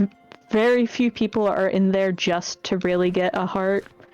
A lot of them have some sort of side mission on the side that they're trying to accomplish. Okay. They're all pretty agreed on that they want the heart, but... They all got their own shit, too. A lot of them have side shit going on, especially higher up the ranks. Like, some of them even know that Nording is a thing. Okay. Most of them do not, but a small handful of higher-ups do know and have their own reasons for going along with it anyways. Like, there's a lot of, like, like, they're not very united. Okay, yeah. They're sort of... Yeah. Which makes sense, because they're not supposed to have hearts. But, we'll see. But yeah, so...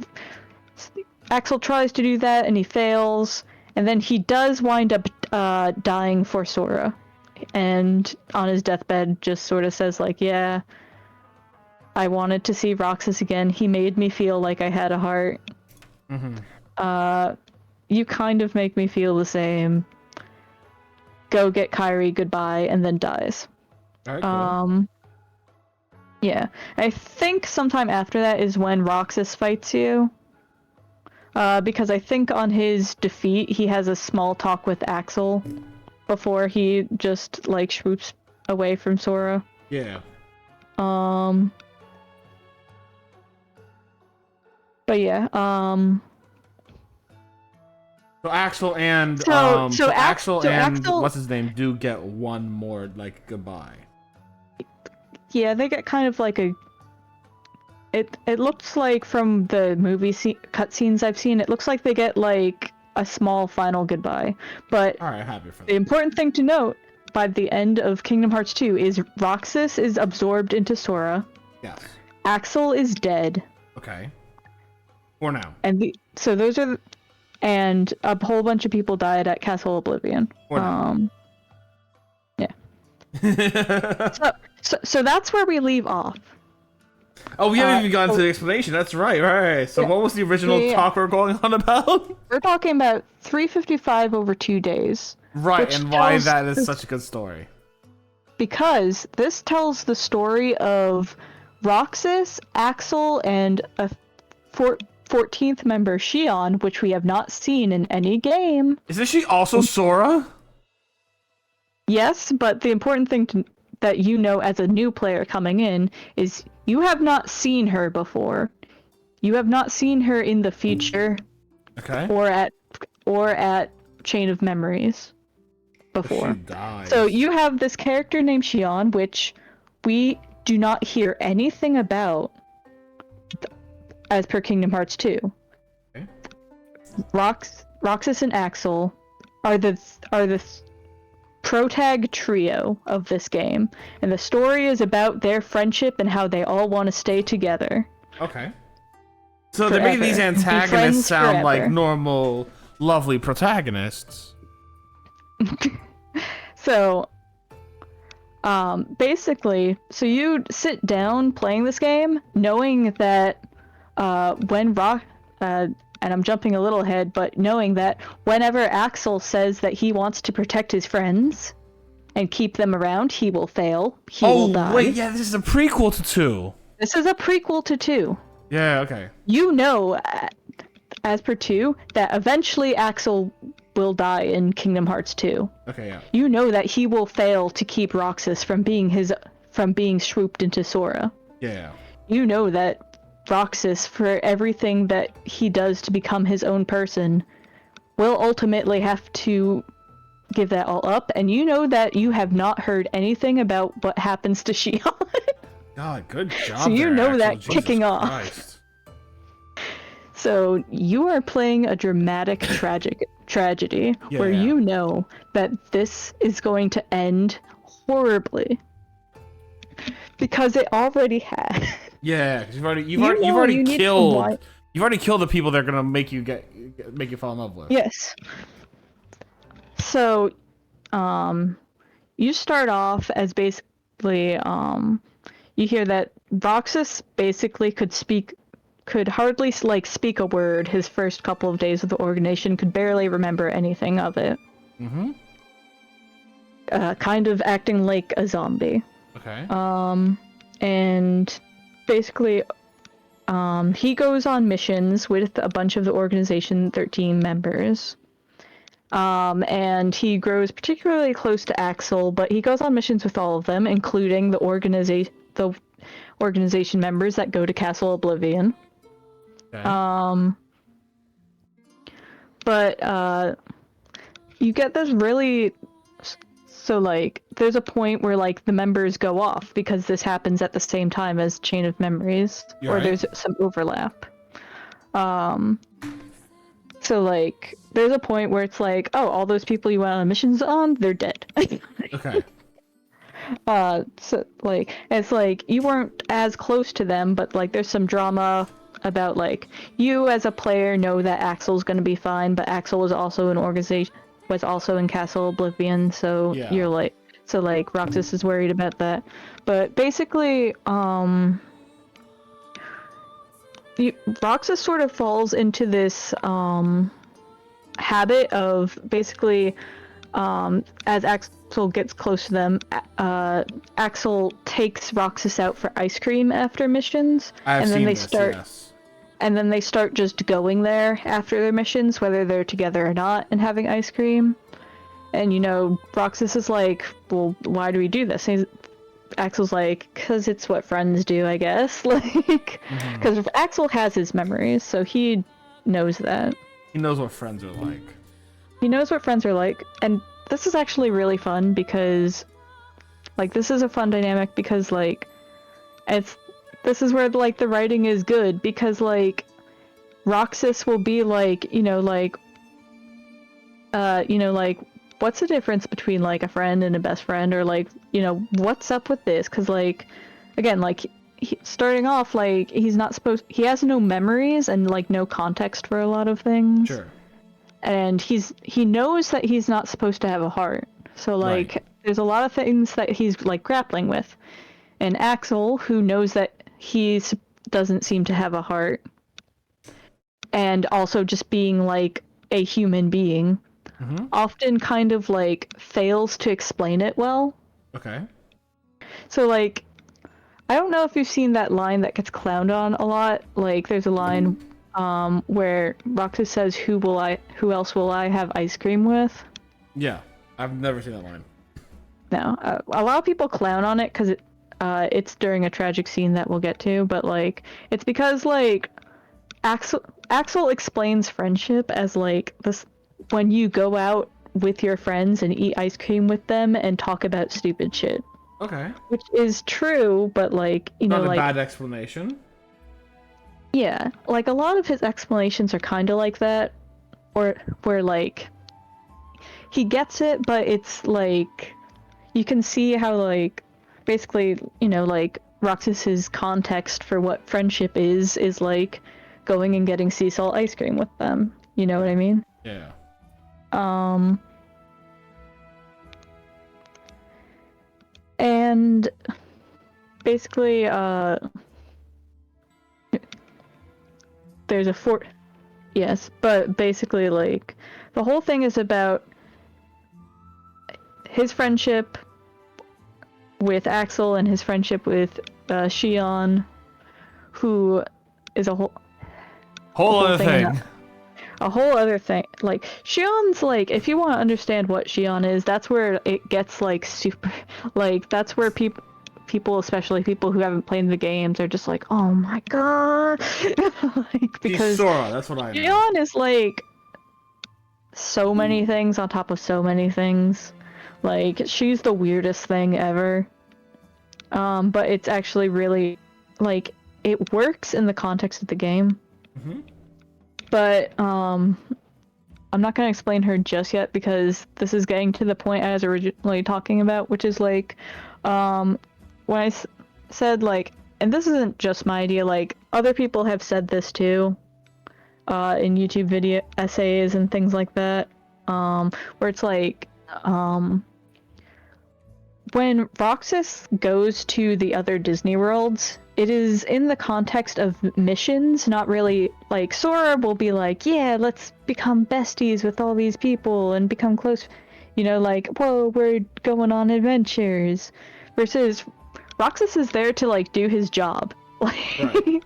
like, he's been recruited into the organization, like, literally, Xemnas says, like, you know, like, you have no memory, nothing feels real to you, I can give you purpose. So he's kind of...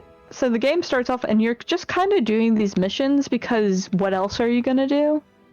Basically, So what it's are, sort like, of these just missions, like... to, like, kidnap the Princess of Light and shit? No, we're on these missions collecting hearts. We're freeing Oh. hearts to make Kingdom Hearts because we have a Keyblade. Okay. So that's our big thing, is that we can... Is our important mission is to defeat as many Heartless as we can in these Disney worlds. So, like, you know, like Sora, when he goes to Disney World, he's, like, helping people out, and he's, like, trying to save people and stuff. Your job is not to save anyone on these worlds, right? Okay. In general, like, I think there's things that happen, and I think you interact with some characters a little bit, but, like, this is not, like, your main objective, right? This is not what the organization wants you to do. The organization wants you to go there, kill things, and be done. Right. And, you know, it's on the DS, so it's not as snappy as, like, a console game. For sure.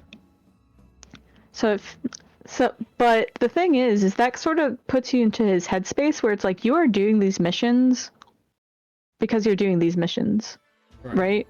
Like, what you really want is to get done with the mission and then see what Axel and Roxas are going to do later, right? Right. But that's how Roxas feels. Okay. Roxas also wants to do his job and then go see Axel. All right. And it's not that there's not... And, like, it's really interesting because it's like, you just kind of want to see, like, interact with people. You want to, like, go up and, like, talk to them. Because another thing about days is, as each day passes, there's a countdown. Or rather, a count up. Okay. You know, you start off at, like, day 7 when your memories kick in. Then it tacks on more and more and more. And sometimes it'll skip several days. And sometimes it will skip a lot of days if we're in a certain point of the story where you know, especially it always happens, especially during certain points of drama where, like, Axel and Roxas aren't getting along. Okay. It'll skip a whole bunch of days. And it's so good because every time you see that number go up, you know you're getting closer to the point where Axel and Roxas can't be friends anymore. Okay. You know, because you know how Kingdom Hearts 2 is gonna end. So every time someone has a fight or someone has to go away for a couple days, and the days keep ticking up, you're like, that's one less character interaction that they can have together. So every time, like, it's ticking up and up and up. And you're like, no! Stop! Don't do it! Especially when drama starts to kick off. Which the drama all revolves around Shion, but, Wait, why does this drama like, revolve around Shion? What'd she do? So Organization 13 member appears. There's number 14 of the Organization 13, so you already know something is up. Yeah, that's up. It's like, believe it or already not, know 14's something higher is than up. 13. Yeah. You already know something's not right here. Yeah.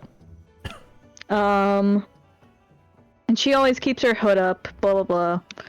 And she starts going on missions with Roxas, and I forget the order of things, but come to find out, she also has a Keyblade, which is interesting. And eventually she takes her hood off, and she looks super cute, and players will recognize her as looking a lot like Kairi, but, of course, Axel doesn't know what is a Kairi. Roxas doesn't know what a Kairi is. He doesn't have the memories. Yeah, like, Right. he doesn't recognize her. Oh, side note, as you're going through, I was watching a review lately that reminded me of this and why it's so good. Is sometimes you'll be having, like, cutscenes with Roxas, and on the bottom half of the DS, it'll cut into a fuzzy memory of a cutscene from, like, Kingdom Hearts 1 or Chain of Memories with Sora and everyone. Okay. So, like, it won't interrupt what's going on in the top cutscene, but you get, like, this flash of memory on the bottom cutscene. And that's supposed to represent, like, what he's getting a flash of, too? Yeah, because Roxas will get those flashes, right? So he'll be like, what the hell? That's pretty cool. I like that. Yeah, it's pretty neat. And as a, like, little bit of drama, which I only remember again because I, like, recently rewatched the cutscenes because I was like, man, this is a good game. I want to play it again. But what's interesting is, like, so Roxas and Shion really bond while Axel's away at Castle Oblivion, and Roxas starts taking her out for ice cream because that's what Axel did for him. Yeah. So you know, like, he's imitating Axel, right? Right. So it's like he brings her, and he's like, yeah, Axel said that if I did a good job during my missions, we could come here and have ice cream because we're friends. And Shion's like, do you think I could be a friend? And he's like, yeah, once Axel gets back, we can all be friends together. So Axel does eventually come back despite a death scare, and so the three of them are on there. An interesting thing about the three of them sitting there is that we'll see, like, you know, Shion with her hood down talking, you know, to Roxas, but then when you cut over Axel's shoulder, she has her hood up. But when we are in the middle where Roxas is, she has her hood down. But then Shion asks if they can be friends, and Axel says yes, and she puts her hood down and you can see the Shion face. Okay. And Axel seems a little bit surprised and concerned, but he doesn't say anything. Many missions later, basically, Roxas gets, let me see, I think it's Shion. Which one gets sick first? I think it's Roxas gets sick first. Roxas is down for the count for a little bit. Alright. And Shion brings him like seashells every time she goes to a mission, and like he's comatose for like a bit, it sounds like 20 days fly by. Damn, alright. Or something, like... That's not 358 over 2, though. It's not. But this is what I mean when it's like a bunch of days will sometimes fly by and you'll be like, no. Gotcha. Like, he gets sick for a bit, and then he, like, recovers, and then Shion's struggling... Oh, wait, no. I'm trying to remember the order of events. I think it's Shion is struggling to use her Keyblade, Okay. and she can't use it very well. And then Roxas teaches her, and then I think Roxas like gets sick. Okay. And then I think So does Roxas get sick or because maybe it's the other way. of Sora and shit, or Well, of Shion? There's sort of like this, as you go through, there's sort of like this trade-off, and you find, and there, you sort of start to put together that like Shion and Roxas seem linked to each other. Is Shion the remnants of Kairi that was in Sora? More specifically, so I'm just gonna like give you the end answer. Yeah, please. Because like that's we the get there and it's hard to explain, but basically, and this is where like people will like read this and be like, this is bullshit. But Shion was initially supposed to be just a puppet that would copy Roxas's Keyblade moves. Okay. But remember when we were saying that like Sora's memories were escaping? Yeah. Sora's memories of Kairi were escaping through Roxas into the puppet Shion. Is that why Shion would look like Kairi? Yes. So Shion is Sora's memories of Kairi, not Sora. Yes, so she's getting a lot of Sora's memories, like specifically of Kairi, but Okay. She's getting like additional memories too, like and the bad thing is like, well, Sora needs that because he's nappy nap. So now, fucking what's her name is gonna die because Sora needs her too. Yeah. Okay. And yeah, and basically like her true face as like a puppet is actually like originally blank, like completely blank. Okay. And like there's an implication that like not everyone can see her face. All right. Which is sort of like you'll notice that like, you know, like after Axel said that they could be friends, then he could see her face. Yes. So basically, Shion is contacted by Riku and Namine and everyone, and she's really upset because she didn't know much like Roxas, she didn't have memories. Sure. So she did not know that she was a puppet, and come to find out, she is a puppet that shouldn't have had any personality of her own. Like, she sort of gained one through Sora's memories, but also, like, and the game doesn't explicitly state this, but this is what I think the game is getting at. Because Kingdom Hearts 3 kind of, like, glosses over it, but this is my theory on it, is that, remember I was talking about how, like, Kingdom Hearts' big statement is, like, on the bonds? Yeah. That between people? Like, it's kind of implied that, like, as the nobodies, start making bonds with people, their hearts start coming back to them. Okay. Because they're making connections with other people. So, like, Kingdom Hearts 3, they explicitly acknowledge, yeah, they still kind of had a connection to their heart. It wasn't lost forever, and, like, a lot of organization members showed signs of, like, getting their hearts back on their own. Which, the true purpose of the organization was to Nort everybody. So, it was kind of, like, lying to them to begin with, but, like, they were without their hearts, but since they were strong-willed and had their memories, there's always a chance that the hearts would come back to them. Okay. And by making friendships and connections with others, like, so my personal take is, like, the more the three of them bonded, the more they carved out their own identities. That makes sense. Like, Axel not so much, because Axel always had memories of Lee. So he eventually comes back into being Lee, because when you release a heart and when you destroy the nobody, they merge back together. Okay.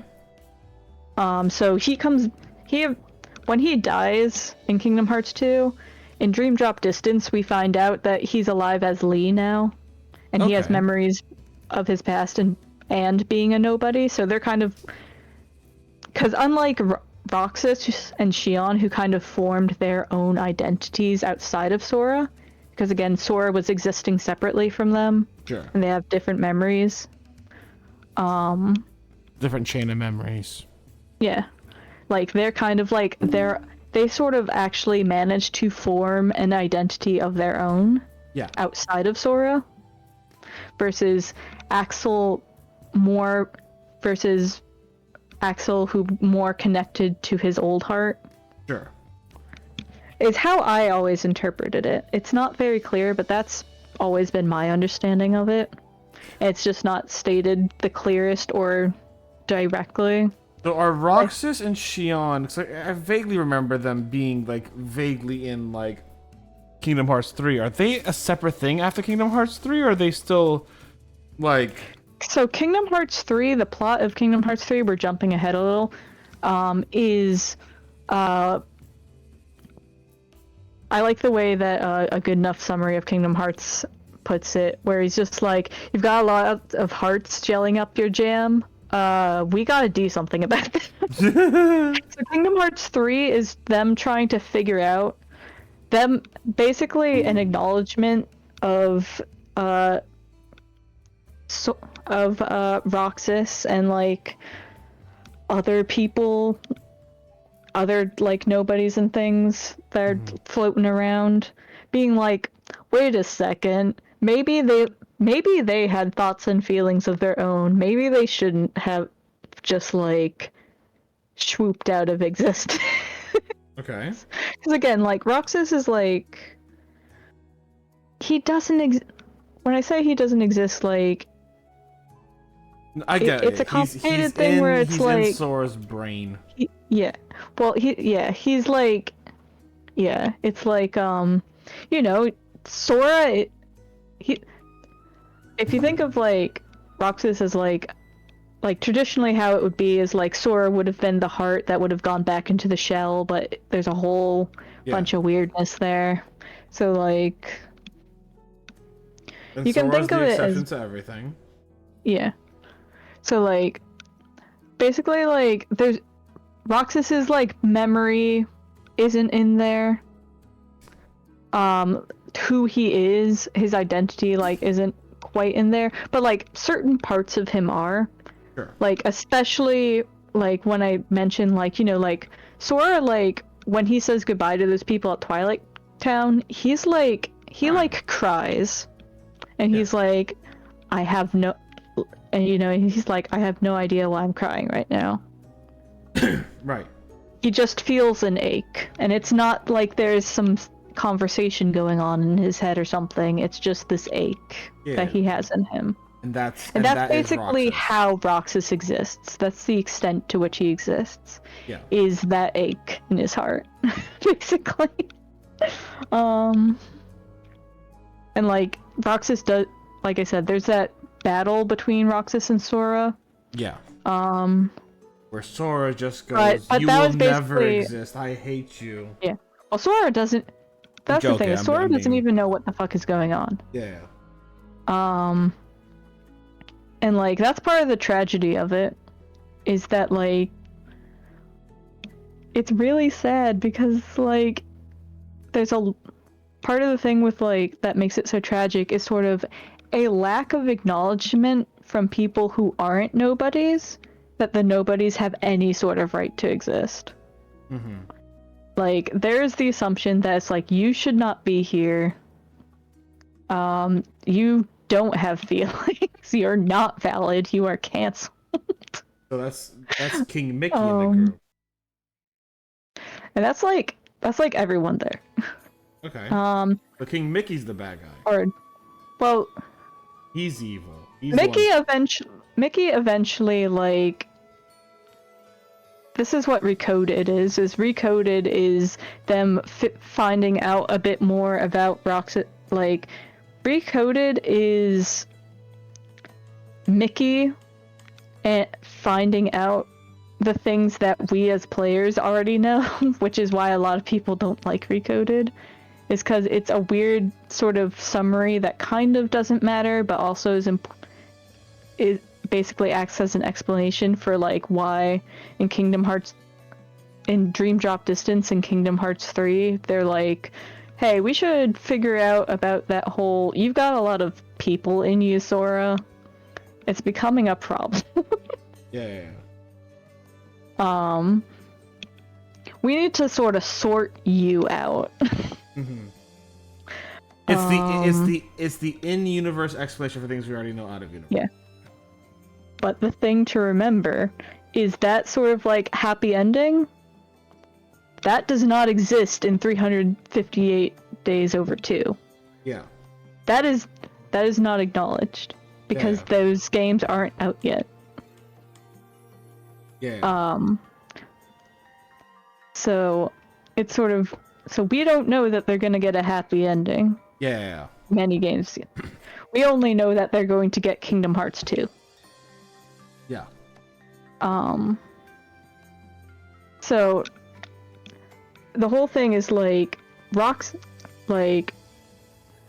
Sora's memories are going into Xion, but also like Roxas and Xion, like Roxas is like Kyrie's not Kyrie. Xion's basically like absorbing a lot. So there's kind of like there's a push and pull between her and Roxas where it's like both like naturally and also because of the organization's meddling, because they only really want one. They don't really need two. Sure.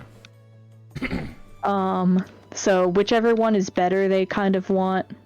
Where it's like Roxas and Xion actually can't exist in harmony either, because if Xion's around Roxas too much, she's like absorbing too much. Okay. Which is yeah, so there's like a push and pull like between her and Roxas, which sucks because they're best friends. Yeah. And Axel doesn't know about Xion at first. He does know Roxas's deal, but he's not going to tell Roxas about Sora because Roxas is his friend. He wants to keep his friend. Just keep his friend. And then he's also friends with Xion. And then he finds out about Xion, so he knows what's up, and and you know, he has kind of a nobody friend that he knew from a previous life, who's kind of like acting like an asshole this whole time. Which I think Kingdom Hearts 3 explains as like he's a little bit jealous. But Gotcha. he's also got like other things going on as well. But he's basically just like, what the fuck are you doing, Axel? Like you're getting too attached. B, one of them's a puppet. And if you're trying to let them both win, you know, like, would you rather, like, if you had to save one of them, would you rather save the actual friend, or would you rather save a pretend friend, i.e. the puppet? And Axel's like, you know, like, fuck off. So, like, Axel knows what's up, but doesn't tell them, which will eventually drive a wedge between him and Roxas. For sure. For a number of things, because then Kyrie, or I keep saying Kyrie because I'm tired, then Xion, like... Listen, you decided to come on here and Absolutely. explain one of the most complicated franchises. You're gonna be tired. Do not worry. I'm gonna keep explaining. You best believe me. Basically, you know, Riku is one of the people trying to get Sora, trying to help out get Sora back. So like, she runs into Riku, and Riku's an interesting character in this one. And it's very interesting to play Days through and not play the other ones through, because a lot of characters you're supposed to like, you kind of wind up not liking if you play Days first. Are they kind of essentially antagonists, essentially? Because they're basically antagonists to your friendship trio. Yeah. Like, I don't think I can ever, like, truly love Sora, because because the damage is basically like, are you better than my boy Roxas who ceased to exist from you? Yeah. You know? Or it's like it's a very funny way to be.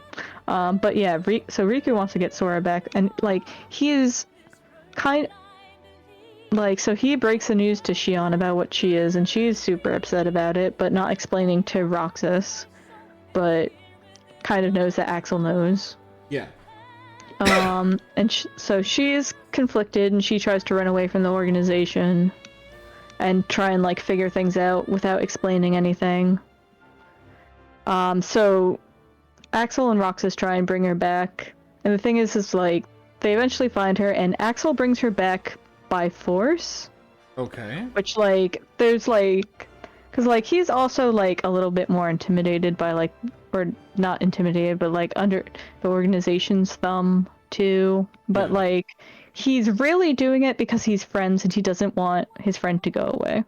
Right. But like doing it by force gets Roxas mad at him. Chion's not mad at him, so like there's some drama happening, and you're like, no, no, no, no. But then they do sort of get friendly again, but what winds up happening is like Chion just gets more and more, and eventually like her face starts turning into Sora. Oh shit, okay. That's terrifying. Yeah. She's just losing her identity And entirely and becoming yeah. Sora?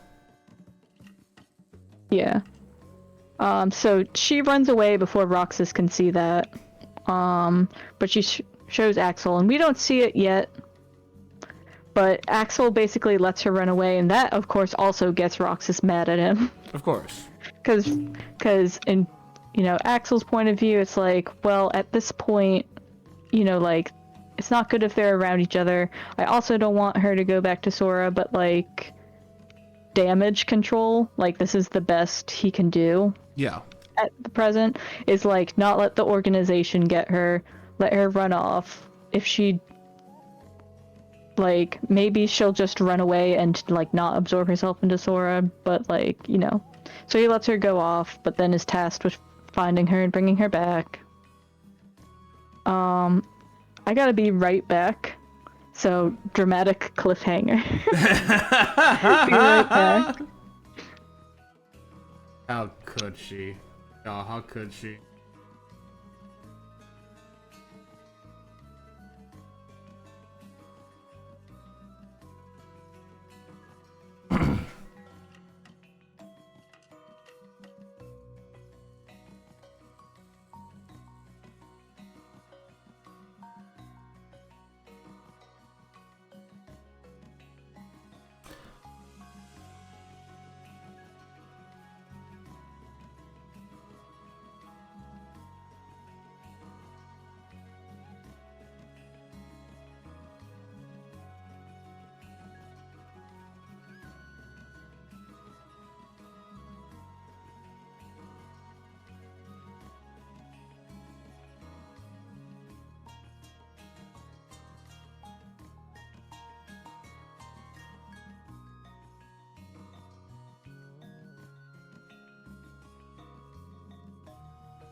Hold on. I'm gonna do a stretch. Fuck my back.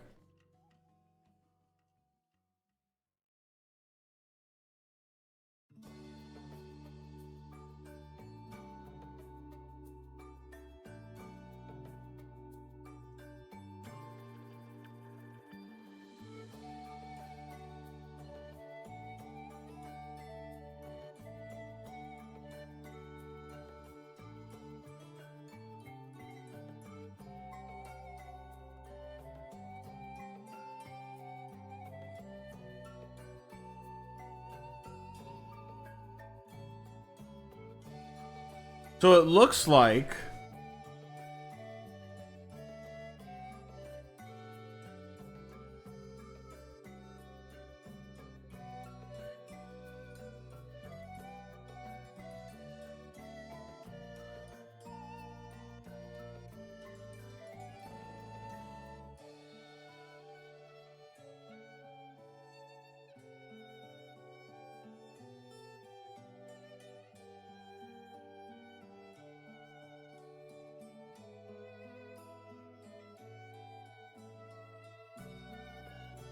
so it looks like okay. So you have a different shield. You can kind of like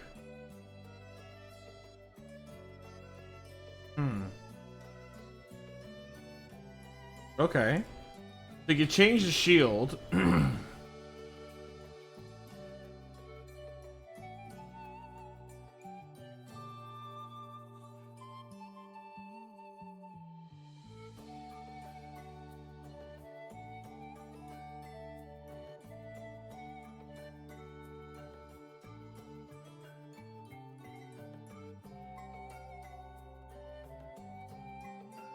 Or you just keep the shield as is. I like the shield as is, so I don't think I'll ever. Okay, so yeah, the shield can change. You can get back up again. You are a gun. And this gun can also have another effect on it, which is this thing here.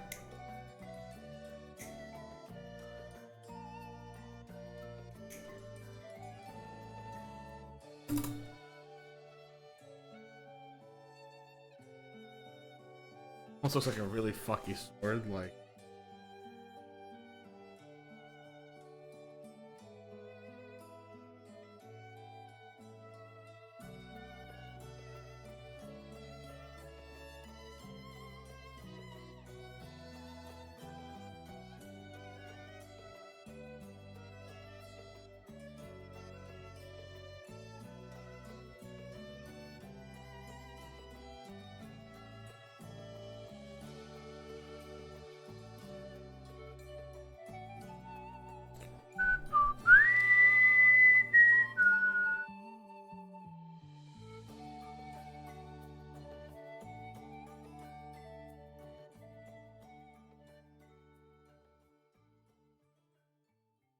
So, when it comes to this guy, you can have this, like, thing here, or you could actually use these two parts on this gun as well. So, like, oh, you got kind of got this, like, interesting little gun sword thing that's removable.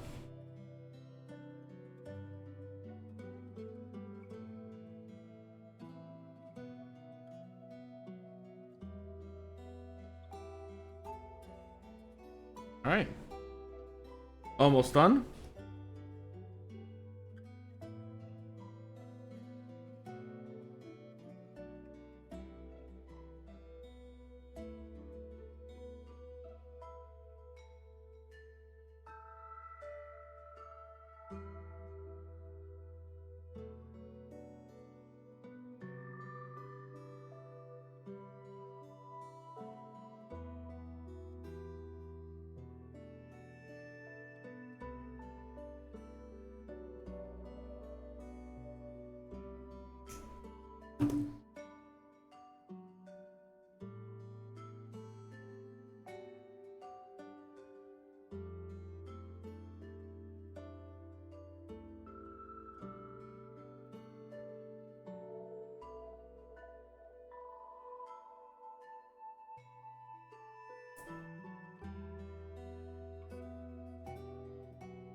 Okay, so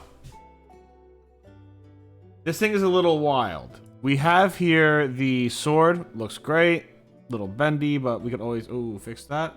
No worries. Yeah, Swords looks great. The shield is really weird. I'm gonna tell you why in a second. So the shield actually comes apart. And it's supposed to. So A comes apart.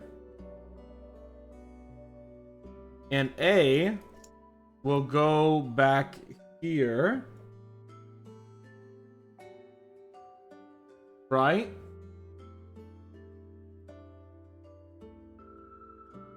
I'm back. Are you ready for more Kingdom Hearts? Hold on one second. There's something that's wild happening on this fucking thing. And then, so A will go back there.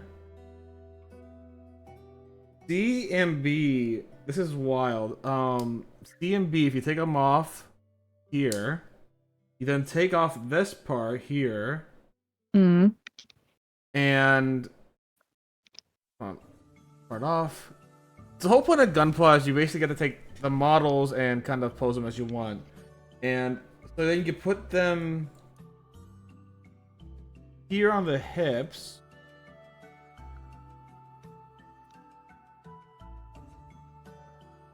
And then you're going to take these bits here. And you're going to put these bits, D and E, on the shoulders. What the fuck? Going down. Oh, I popped off its head.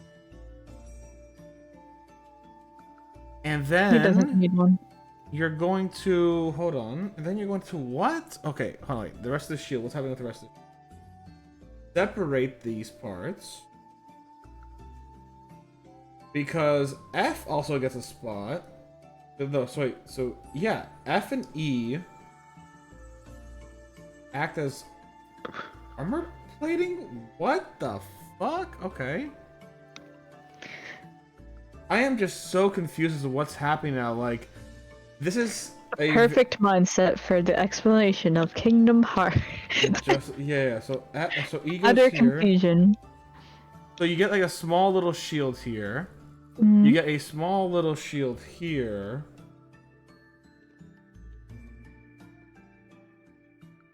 And then you get like flight controls back here on the ass. Sounds about right. And then you have okay, and here's the wild thing too. This can further break down where you can then put the parts of the flight controls that are on the ass onto the gun to make the gun longer. And put that in the hand as well, which is fucking okay. So without all this, you can have, so basically what you have now is you have a non-shield form, which is what I kind of have it now. So if you have it in the non-shield form, the shield actually turns into different parts of the rest of the body to add either armor or flighting, or looks like some kind of weird flight control thing. Here we go. So this is like non-shield form right here. And you could put your gun on here, you could put your weapon on here, whatever, right? And you could have it with this part on the gun as well. No problem. I just realized I'm not showing it on the fucking screen. I'm a little too off on the screen. Hold on. So, let me... Alright, hold on. Just to finish the gunpla. You know... I'm gonna finish the gunpla real quick. And then, right when I'm done explaining everything, go forward to it, and then I'm just gonna start making the second variation of it. But, basically what's happening is this gunpla has pieces that make more pieces. So like this is... Hold on. What I'm going to show right now is one version of the gunpla where the shield is actually separate individual pieces all throughout the gunpla itself. You have the gun, which has part of the shields. The shoulder pads, which have part of the shields, right? You have the butt, which is part of the shields. You have the legs, which have part of the shields. And all of those parts of the shields let you use the beam rifle at its like strongest or something, it looks like. It is what I'm understanding here. It's a portable weapon for the aerial. Bit slaves can attach to make powerful long barrel rifle. Slaves. Long barrel rifle with enhanced energy. Yeah, this is an enhanced beam rifle setup. So here you got your gunpla. You're doing your gunpla thing. You're doing like pew pew pew and shit like that, right? And it has this cool little thing where it's like boom, and it's like haha, hello, it is I. I'm gonna kill you. And it looks cool as shit, right? So that's what this is. I am now gonna take the time to remake all of this and redo the shield. Mm-hmm. But yeah, so that is this part. This here is, for everyone who can see it, this here is the beam rifle variation, which is wild and kind of wonky. Like, I'm also just like, this is really weird because like I'm so used to like having a shield and a rifle separately and then maybe a gun, but like this is all weird. So I like this. I like the fact that the shield can kind of come apart and have multiple facets to it, but like it's interesting, but it's a little weird. Yeah. All right, Katie, go on. I'm gonna write down the time real quick so I can basically know how to switch things and just like, yeah. So it's 2:57. 2:57:00. Fantastic. All right, go on. Yay. All right. So let's see. I think I left off. Shion She runs left away again. Axel lets her go. Because of all that. Yeah. Roxas is upsetty spaghetti.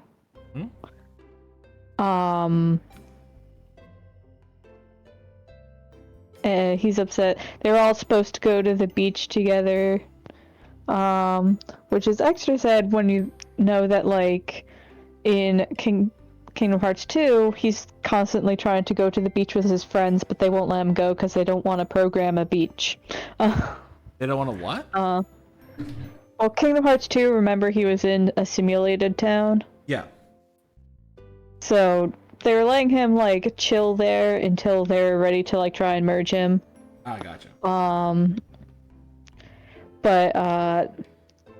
So he wanted to go to the beach with his friends for summer vacation, but he never gets to go because they don't want to make a beach. Yeah.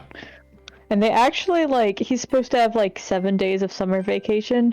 He gets 3 before he has to go back to Sora. It's just like a big gut punch all around. Like, the whole thing is just very sad.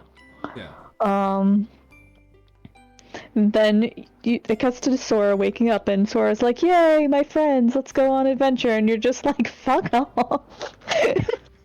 How dare you be happy?" How dare you enjoy what Roxas couldn't? I mean, some people who have bonded to Sora will obviously be happy, but when I was playing, because again, I only played a little bit of Kingdom Hearts 1 and then a little bit of Kingdom Hearts 2, which means I had way more attachment to Roxas. I was just like, how dare... Sure, you can die. No one likes you. Not that, but like, you know, it's just like my boy. No, but yeah, I'll say here, Sora should have died. I'll say it. I'll say it. I know you're too shy to say it. I'll say it. Sora should have died. No one even likes Sora.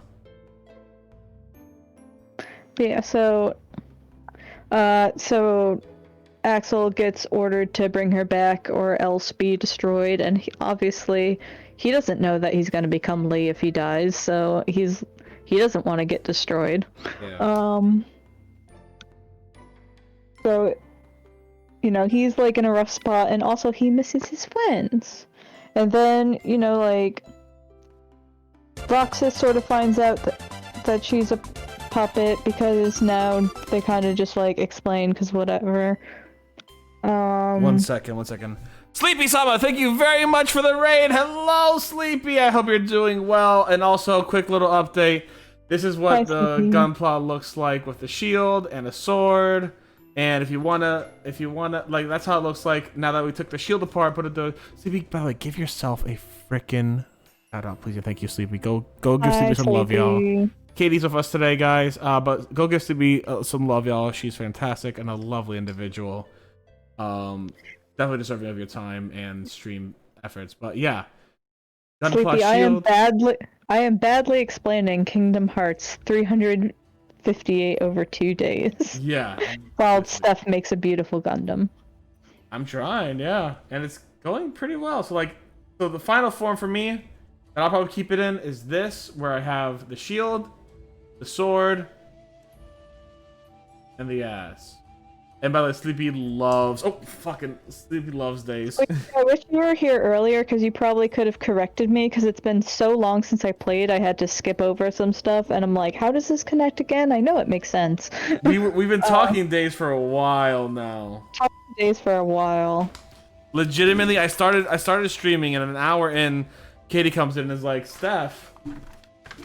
days, and I'm like, all right. I don't remember how we even got on the topic. I'm not gonna lie. I think I mentioned I bought Kingdom Hearts on Steam, and I was like, I've only ever finished Days and Recoded. I've only played a little bit of Kingdom Hearts 1 and 2, and then I've only played through Days and Recoded. Yeah. Beautiful shield. So let me see. Yeah, Xion runs away again. Roxas gets told about Xion's puppet status.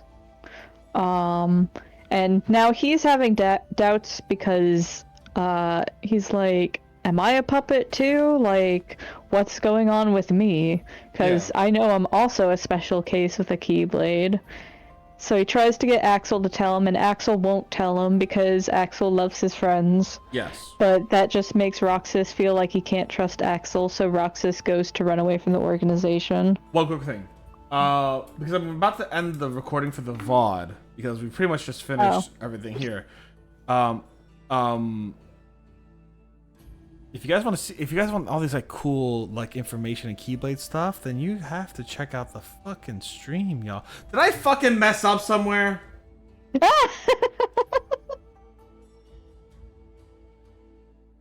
No, I didn't, but it made me feel like I did because it gave me extra pieces. What? Make a new thing. No, so this is part on the chest here, right here, that has the equivalent over here, but instead of having it already here, you use stickers to do that, but it already had it here, and I'm like, why did you have two? Fuck. Okay. YouTube, if you're watching this as a VOD, the best way to hear Katie's amazing stories is to join the Twitch stream. You know what? Actually, YouTube, let's have you guys listen to the last of Katie's story. Katie, my God, finish on the story. I don't know if anyone's gonna be listening for me, but okay.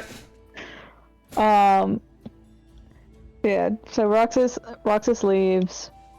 But he doesn't know where the heck to go.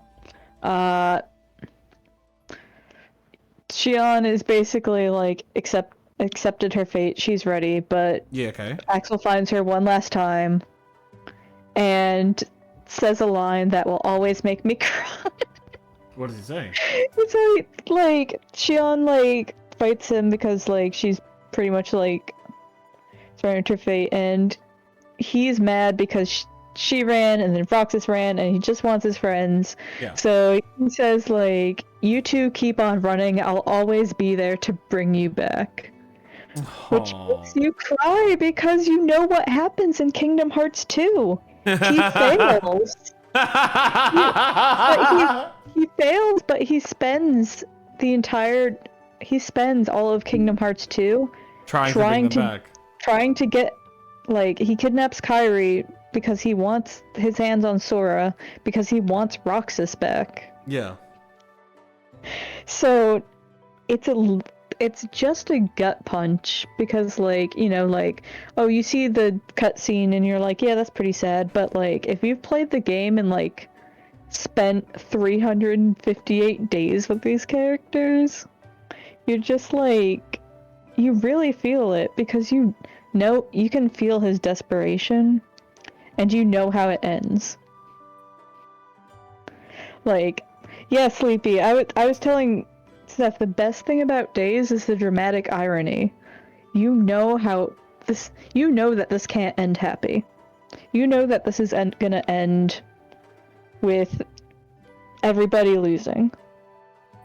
And like, there's so many minor details I'm leaving out. So many like little gut punches. Like, for example, Roxas wins a winner stick from the sea salt ice cream, but he like keeps it and forgets about it. And then when he leaves, he leaves an envelope in Axel's room with the winner stick, which just hurts because, you know, Axel really didn't win. Mm-hmm.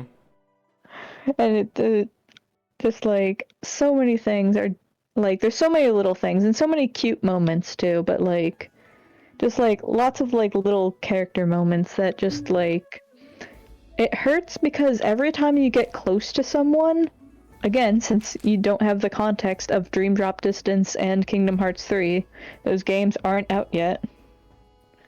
You essentially lose them. Yeah, as far as you're aware, basically all these characters are fated to some sort of death. Yeah. Nobody would miss me, I would. Yeah. As Roxas walks away. So, Axel does actually win against Xion and bring her back.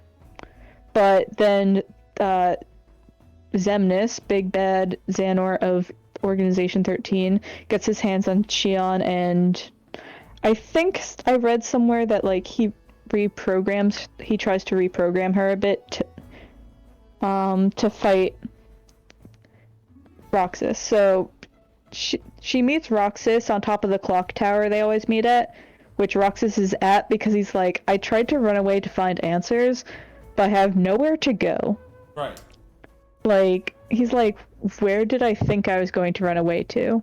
Because, like, yeah, he goes to the different Disney worlds, but, like, they don't mean anything to him in the way that, like, it means to, like, you know, again, remember the silly, like, adventures that Sora goes on, he bonds with the people there. That's not really the case for when Roxas goes on missions. So he's just back where he always goes to. Xion meets him there, and she takes off her hood to reveal that her face is now Sora's. And she initiates a fight with Roxas for the final boss battle. And it really, really sucks because you have to now kill Xion. Oh shit. Your bestie. Oh shit.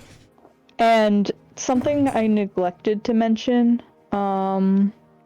that we kind of know at this point, but I forgot because I didn't find a good place to point it out, is that because of Xion's identity is basically tied to Sora's memories, like she is formed kind of from Sora's memories, but her own person. Yeah.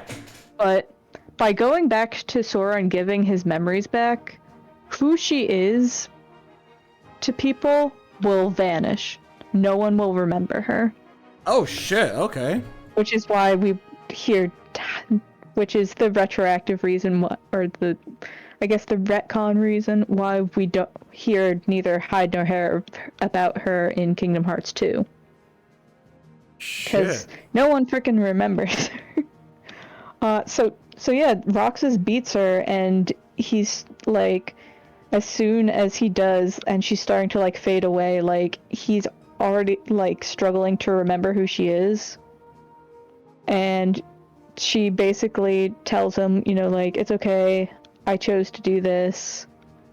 You need to go be with Sora after. And he sort of, he remembers, and then he says that line which people dunk on for no good reason, which is, who else will I have ice cream with? Yeah. And it's because that's all he knows about friendship is, like, friends are the people you go to eat ice cream with. Exactly. So now he's got no answers to the Sora person, but he's also getting kind of filled up with memories in Shion. Yeah, I love that line. I think I was always like, wow, what about Axel? But I mean, at that point, he's mad at Axel, so it kind of makes sense. Like, I think the Japanese is different slightly, and I think, but I don't know very well. But people do clown on that line for some reason. It's just like, you can't just take it out of context like that. No, it fucking makes sense. But, I think it's a very good line. Yeah. Yeah, so then, basically, he goes and Shion asked him to, like, destroy Kingdom Hearts. And he goes and he wants to bring Shion back, but he's, like, struggling just to remember her. And he starts fighting Riku, who wants to bring him back. And Riku, I think, kind of almost, like, as a check to, like, double check that, like, because Riku is kind of sympathetic to Roxas and Shion, mainly Shion, but a little bit towards Roxas, just because, like, he knows he has to be, like, the hard ass if he wants his friend back, but he also fully acknowledges that, like, the situation sucks. Like, so he says a line that he uses to goad Sora, in, like, earlier ones, and Roxas gives a Sora response, and then is very confused about why he gave that response. Which already shows that, like, you know, memories of, like, Sora is, like, flooding into Roxas. Sort of like, almost like, you know, like, the way that, like, Sora sometimes feels Roxas is like, that's what's happening. So, like, when you're saying, like, oh, so, like, Roxas is inside of Sora, it's like, yes, but actually no, but actually yes, where it's like, it's very much like, it's not like they're just vibing. Right. They're like, it's more like traces of your existence are in there, but you're not home. Yeah. At least that's how I've always interpreted it. So at that point, there's a bunch of drama, but it ends up with Riku not letting Roxas go destroy the forming Kingdom Hearts and doing anything reckless because he needs Roxas and doesn't want, like, things to get messed up. So he eventually beats Roxas, and then you end the game by waking up in Kingdom Hearts 2 and running off to go meet your friends and saying, maybe today we'll go to the beach. And you're just like, and that's where the game ends. Damn. So, I saw. I was sobbing while playing that game, because it's a tragedy, and you feel like it's so unfair. I mean, that is very unfair, honestly. I don't disagree with that. Extremely unfair, right? It's extremely unfair. I do not disagree with that at all. That's a fucking unfair situation. So, Shion, so the game ends, Axel is alone. Roxas is captured in a simulation and is gonna be going back to Sora very soon. And Shion is completely forgotten about everyone, including her best friends. Yeah, damn. Damn. Yeah. It's sad. That's very sad, yeah. It's very sad. And that's why I love the game so much. Is it hits so hard. Also, there's a Moogle, and it has an Organization 13 cloak. What? It's the perfect game. Hold on. Sleepy, are you still here? Can you can confirm Moogle with Organization 13 cloak? Hold on.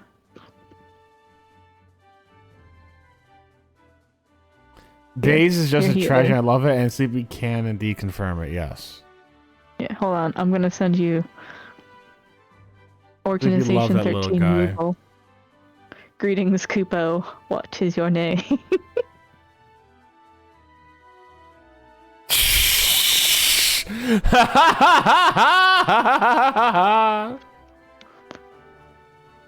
I'll also send you this image. Very fitting.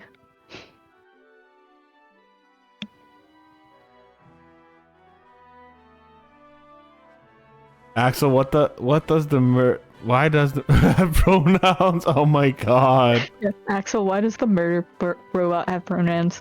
Axel, Syx is constantly referring to Shion as it throughout the entire thing. So, that's the context you need for that. Brilliant. But Brilliant. Yes. So if you ever want to have your heart ripped out, play 358 Days Over 2. Amazing. It's a story about three friends who have extremely unfair things happen to them. Mm-hmm. Yeah, it's very unfair. That's fucking unfair as shit. It's super unfair, which is why everyone really wanted Kingdom Hearts 3 to happen. Like, everyone wanted everyone back. Yeah, I don't blame them. I mean, I did. Like, and it's like a little bit tonally dissonant from like a lot of other games in the series, because most games in the series, like, I think Kingdom Hearts 2 is the only one that sort of ends in a good state, and by good state I mean like Roxas and Naminé sort of like go to Kairi and Sora, and they're given like a flash of like a reunion when Sora and Kairi meet. They don't like actually talk to each other. It just sort of shows like, oh, these two people are together, which I never really liked because I never felt like they had that strong of a connection to begin with, but the game likes to pretend they do. Yeah. I don't know why. I kind of get it, but like, I don't think they should be, like, they don't seem like besties to me. I don't know. One of them said to the other one that he shouldn't exist, and that was their meeting, so I don't know. Beautiful. But yeah, yeah, like a lot of Kingdom Hearts games tend to end optimistically. But like, not even 358 even over if they 2. don't, yeah, even if they don't end with a status quo, they end with a bit of optimism to them. Like, you know, like Days ends with like Sora going to sleep, but it's like, oh, he'll get his memories back. He'll forget Shion, or he'll forget Naminé, but like, such is the way of things. Oh yeah, he also forgets about Naminé, but that's because she has to fix his memories and she put herself in there, so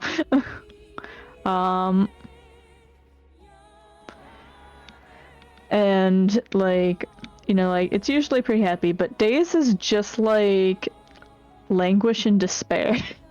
Mm-hmm. There's no comfort to be found here. Jesus Christ, that's rough. That's rough, dude. It's very rough, and that's what makes it so good. Mm-hmm. So good. Oh. But yeah, so now you know why I love that game. Now I know why you love that game. Oh. It doesn't hurt either that it touches on a lot of my favorite things, which is characters with identity problems, characters who debate whether or not they're clones of something, or if they're really real, or if they really count. I love those kinds of stories. Stories that, like, delve into what it means. Because, like, Kingdom Hearts is, like, always kind of, like, talking about, like, hearts. It's, like, but, like, Days really gets into it because a lot of people assume that they don't have one. And again, oh, Sleepy, I don't know if you were here for this, but, perhaps you can confirm my interpretation, of, like, the whole thing about, like, Axel and Xion and Roxas, like, getting hearts is basically Kingdom Hearts is big on the bonds between people and how that sort of gives you the strength in your heart, so that, like, just by like sort of like, and I think this actually, like, subconsciously bled into how I treat Thane a little bit in our D&D, is, like, this idea that, like, your heart is, like, molded by the friends you make and the bonds you have. So that, like, by hanging out and being friends, they actually, like, made their hearts come back. Sleepy agrees. Yeah. And again, in Axel's case, it's more that he's, like, connecting to his heart again. Rather than Roxas and Xion sort of making their own hearts. Because, again, Axel has always had his memories, so he was always kind of the same guy already. Yeah. Like, he's a proper nobody. He's how a nobody should behave. Under normal circumstances. Like, Axel is, like, the boiler temp. Like, if you want to understand how, like, heartless and nobody should behave, that's Axel. Roxas, Xion, Naminé, they're all very weird, but also the most prominent nobodies, so it's very funny. Versus the Sora Sora situation, yeah. Yeah. Yeah, that's what I was saying, is, like, Steph was, like, asking me, like, questions. So it's like, so if Sora was, because I was explaining how, like, Sora was able to come back from being a Heartless without getting Roxas, and it's for very complicated reasons. He's like, so if you destroyed Sora and Roxas, it would form one person. I'm like, listen, you can't make these speculations about Sora. Sora's the weirdest case you've ever heard of. I can't. Sora's the exception like, to literally every rule. Yeah. Sora and Kairi mess up a lot of have a lot of problems with how they behave in terms of nobody creation. Like, Kairi never made a nobody initially, but she made one when Sora released their hearts from himself. So, like, there's a bunch of weirdness going on there. Like, there's so much weirdness, and again, I've never played Chain of Memories, so I can't fully explain Naminé well to begin with.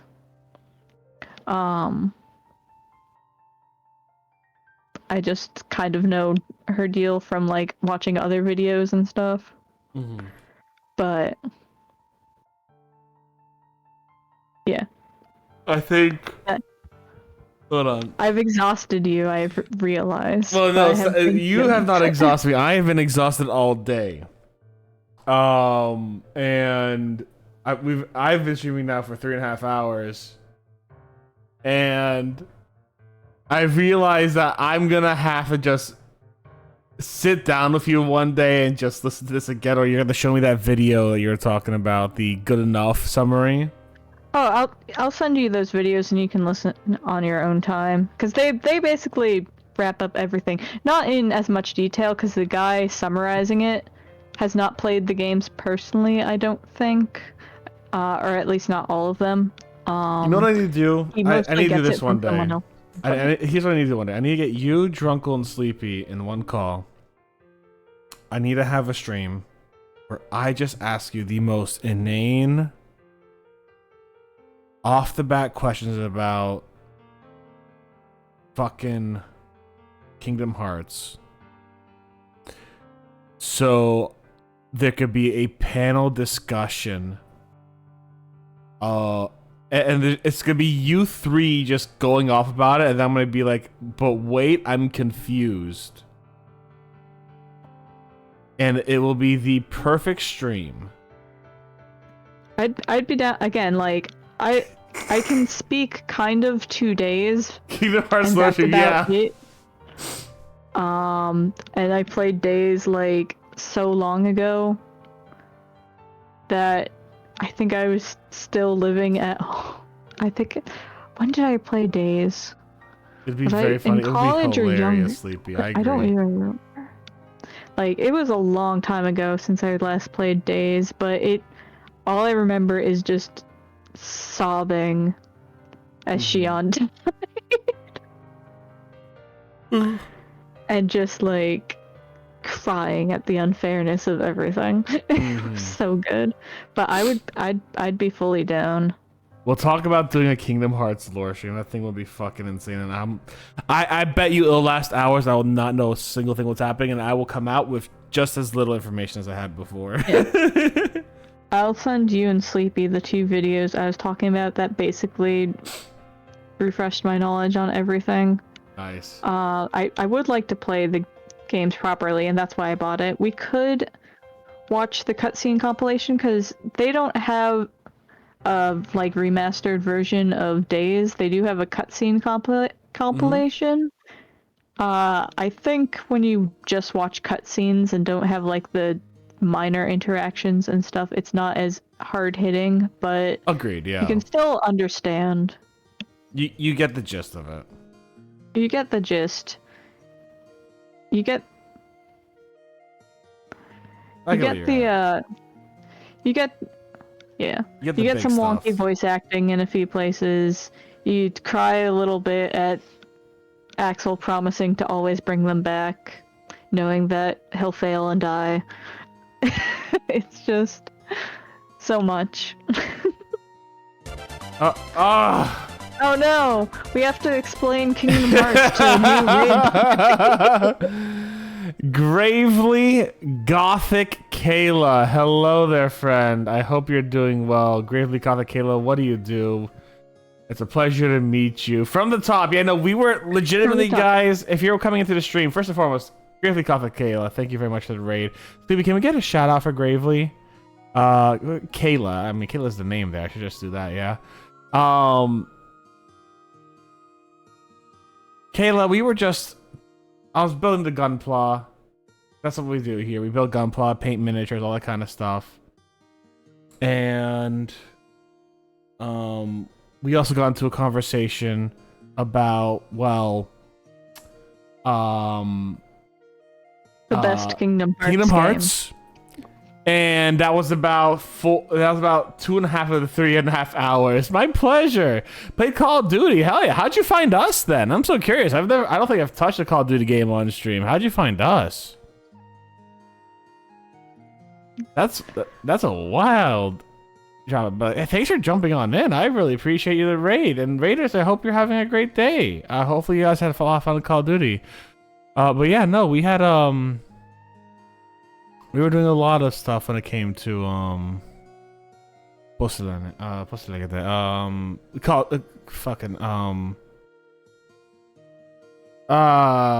I forgot the words. Kingdom Hearts. It was fun chat, which I am so lost on still. It's great. In that 3 hours, I didn't even touch on Nordy. Which was your original question. Oh, right. I didn't even touch on Nording.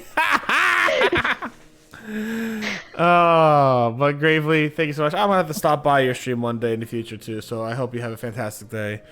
I think we're going to call it here, though, because it's just time. Gravely, if you got a raid and run, please raid and run. That's A-okay. We're going to raid someone ourselves, so we're going to do a double raid. If you're watching this as a VOD over on YouTube, I have seen the Brian David Gilbert's video. It's fantastic. Yeah. I'll link you both to a good enough summary of Kingdom Hearts and then the Yeah. If you guys, we're gonna go raid someone today. This is gonna be a lot of fun. Who are we gonna raid though? That's the question. We are gonna raid who's up today that we haven't raided in a bit. Oh, Loki the Octo is doing a Nuzlocke. Nope.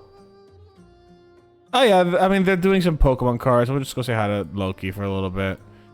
But yeah. So if you guys haven't already, do me a favor, subscribe to the YouTube, and if you're watching this as a VOD on YouTube, thank you very much. Make sure to subscribe. This is a fantastic story, and we will do a Kingdom Hearts lore video stream one day where my brain will explode. It'll be great. Go to Discord if you haven't already, and here's our raid message.